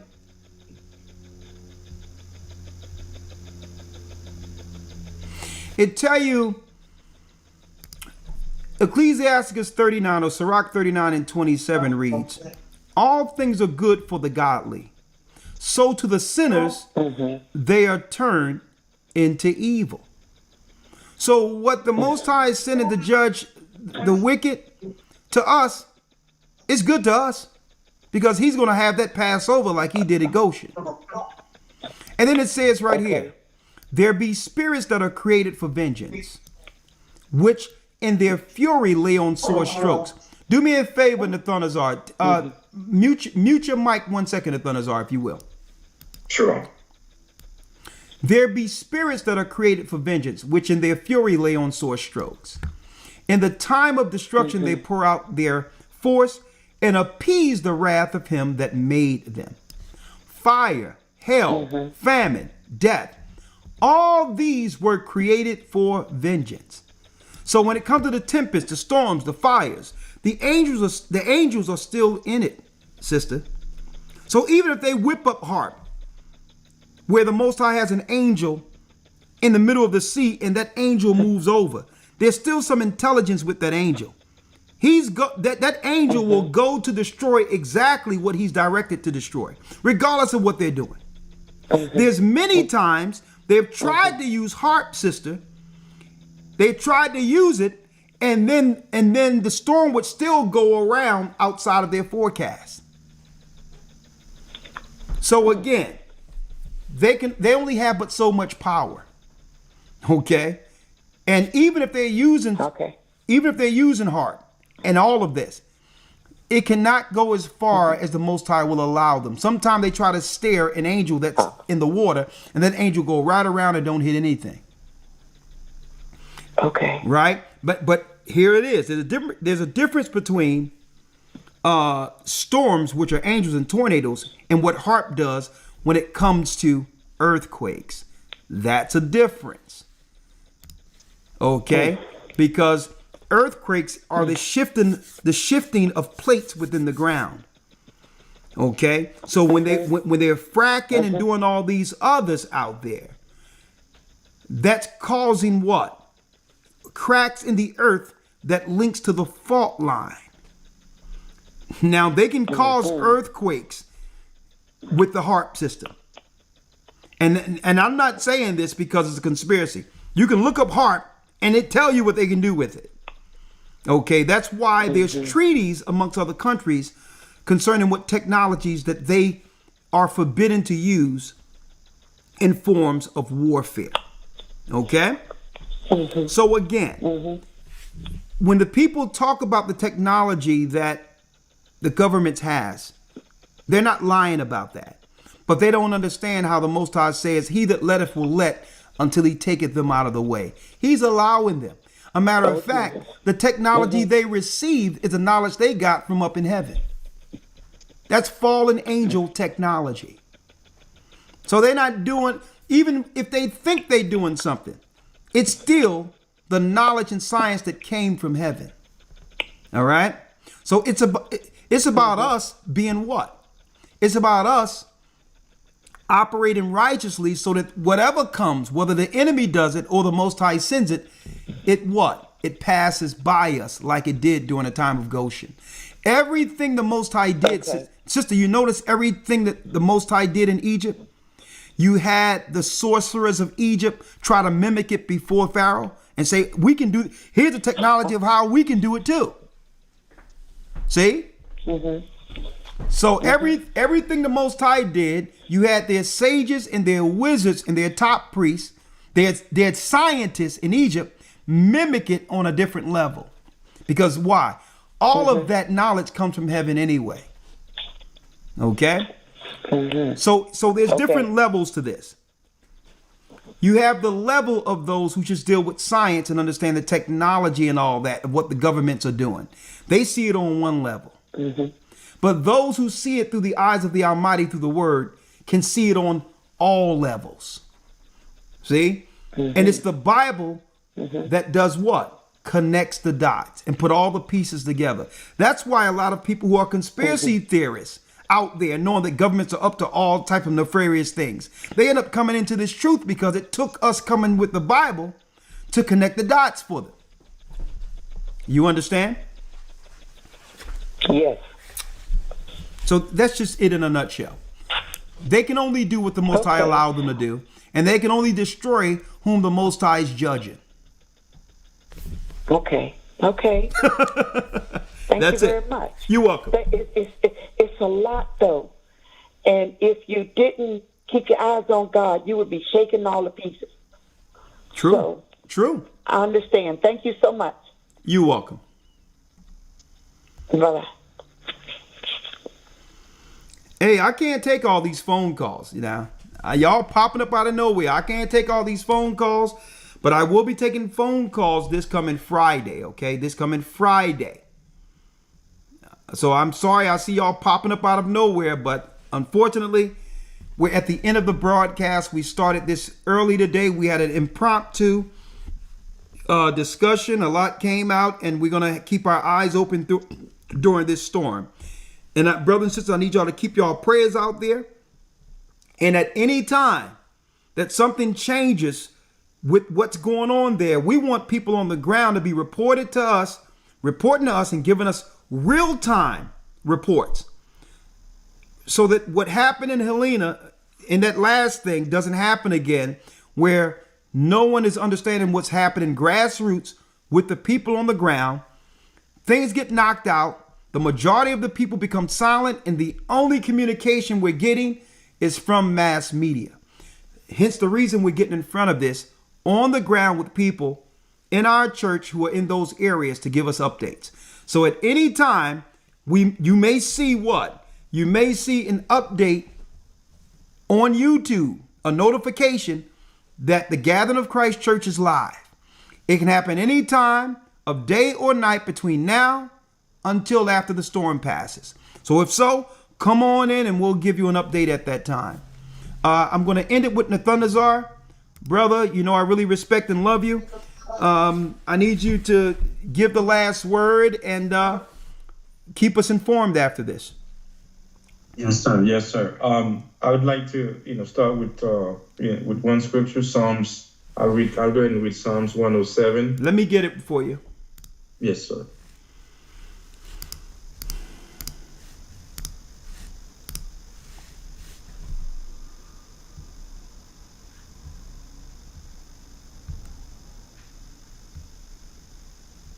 One second. All right. You said Psalms 107? Yes, sir. Psalms 107, and I'm going to start reading from 24 all the way down to 29. Okay. Just to conclude. All right, let me grab it here.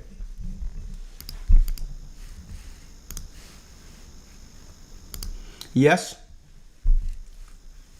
Yes, sir. And also, relate to what you were mentioning earlier with the sister that you were talking to as well. It reads, Psalms 107, verse 24. It says, these see the works of the Lord and his wonders and the deep, which means and the sea. For he commanded, which is the Most High, for he commanded and raised the stormy wind. So it's the Most High who command the sea, whatever we see what's going on right now, it's a command from the Lord. It says, for he commanded and raised the stormy wind, which lift up the waves thereof. So that's from the Most High, directly. Verse 26, it says, they mount up to the heaven. I mean, we're about to see some of that stuff going on very soon. They mount up to the heaven. They go down again to the depths. Their soul is melted because of trouble. And of course, those who are, in ships and things like that in the sea, when they see things like that, of course, they're in trouble. And also, we'll say for now as well, we know some people are troubled of what they're seeing. But one thing about us is that we know this comes from the Lord. And we know that the Most High is watching over us. Verse 27 says, they will to and fro and stagger like a drunkard, a drunken man, and are at their wits' end. Verse 28. That means people are losing their minds, not realizing what's going on. Yes, sir. They're at their wits' end, but not those who are in the word. Yes, sir. Come on. Yes, sir. Verse 28 says, then they cry unto the Most High in their trouble, and bring them out of their distress. Verse 29 says, and he made the storm a calm, so that the waves thereof are still. So we know, again, it's like Christ says in Matthew 8 and 23 and all the way down. These things are happening and they are coming from the Most High.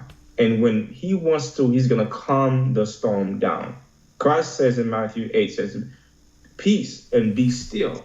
That's what he says to the storm that was coming at him. We understand what's going on. We all are prepared and ready.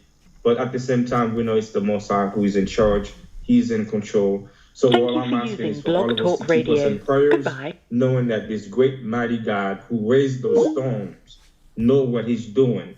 And he also knows who is serving him and whom to save. So all we have to do right now is stay in the scriptures, stay in the law. Again, if you already evacuated, it's a blessing. But for those who are in certain areas that we know the storms are coming, know one thing for sure, that the Most High is on your side and we will be delivered. So I wanted to make sure I bring that forth. Understand that the storm is coming directly from the Most High God. And he will save his people like he always been doing since the time of Egypt. Hey, ain't nothing I can say after that. That's the word of the Almighty. He's in the storm. With that, we're going to say shalom. May the Most High be with you. Nathanael, keep me updated. May the Most High be with you. Stay prayed up, sin not. And guess what? We're ready as we can be. Get on board with this church. Gathering as one, the number one at AOL.com. Send us an email. Let us know you would like to connect. Time is short. Go to historytimes.org so you can understand what's about to happen with the fall of the empire.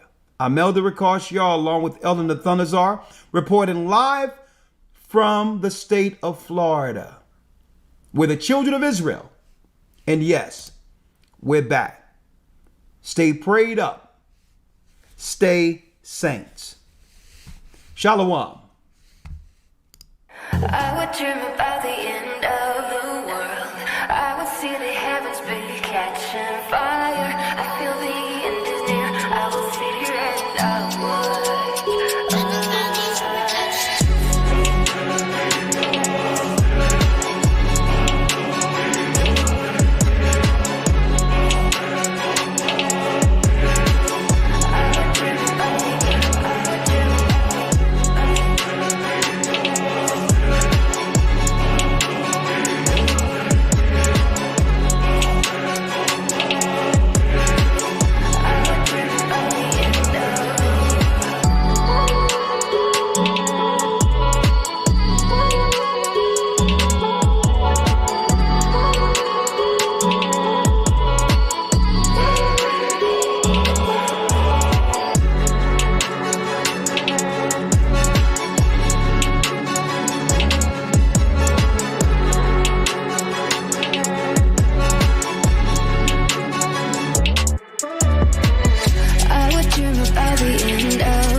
dream about the end of the world.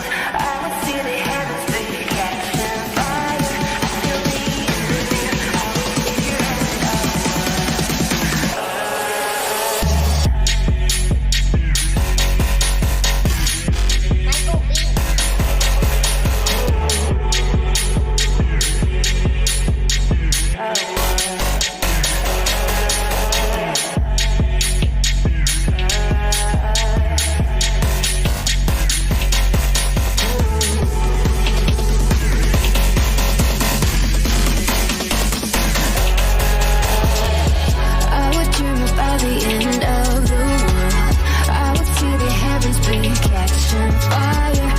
the end is near. I will see your end of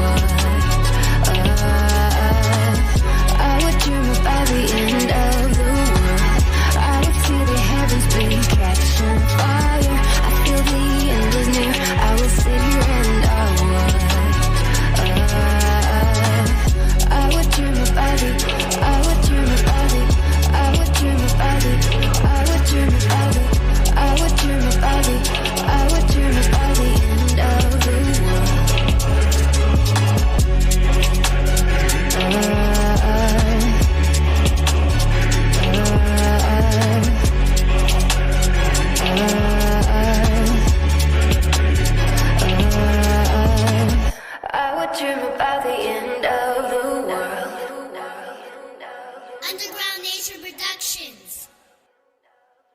Michael B.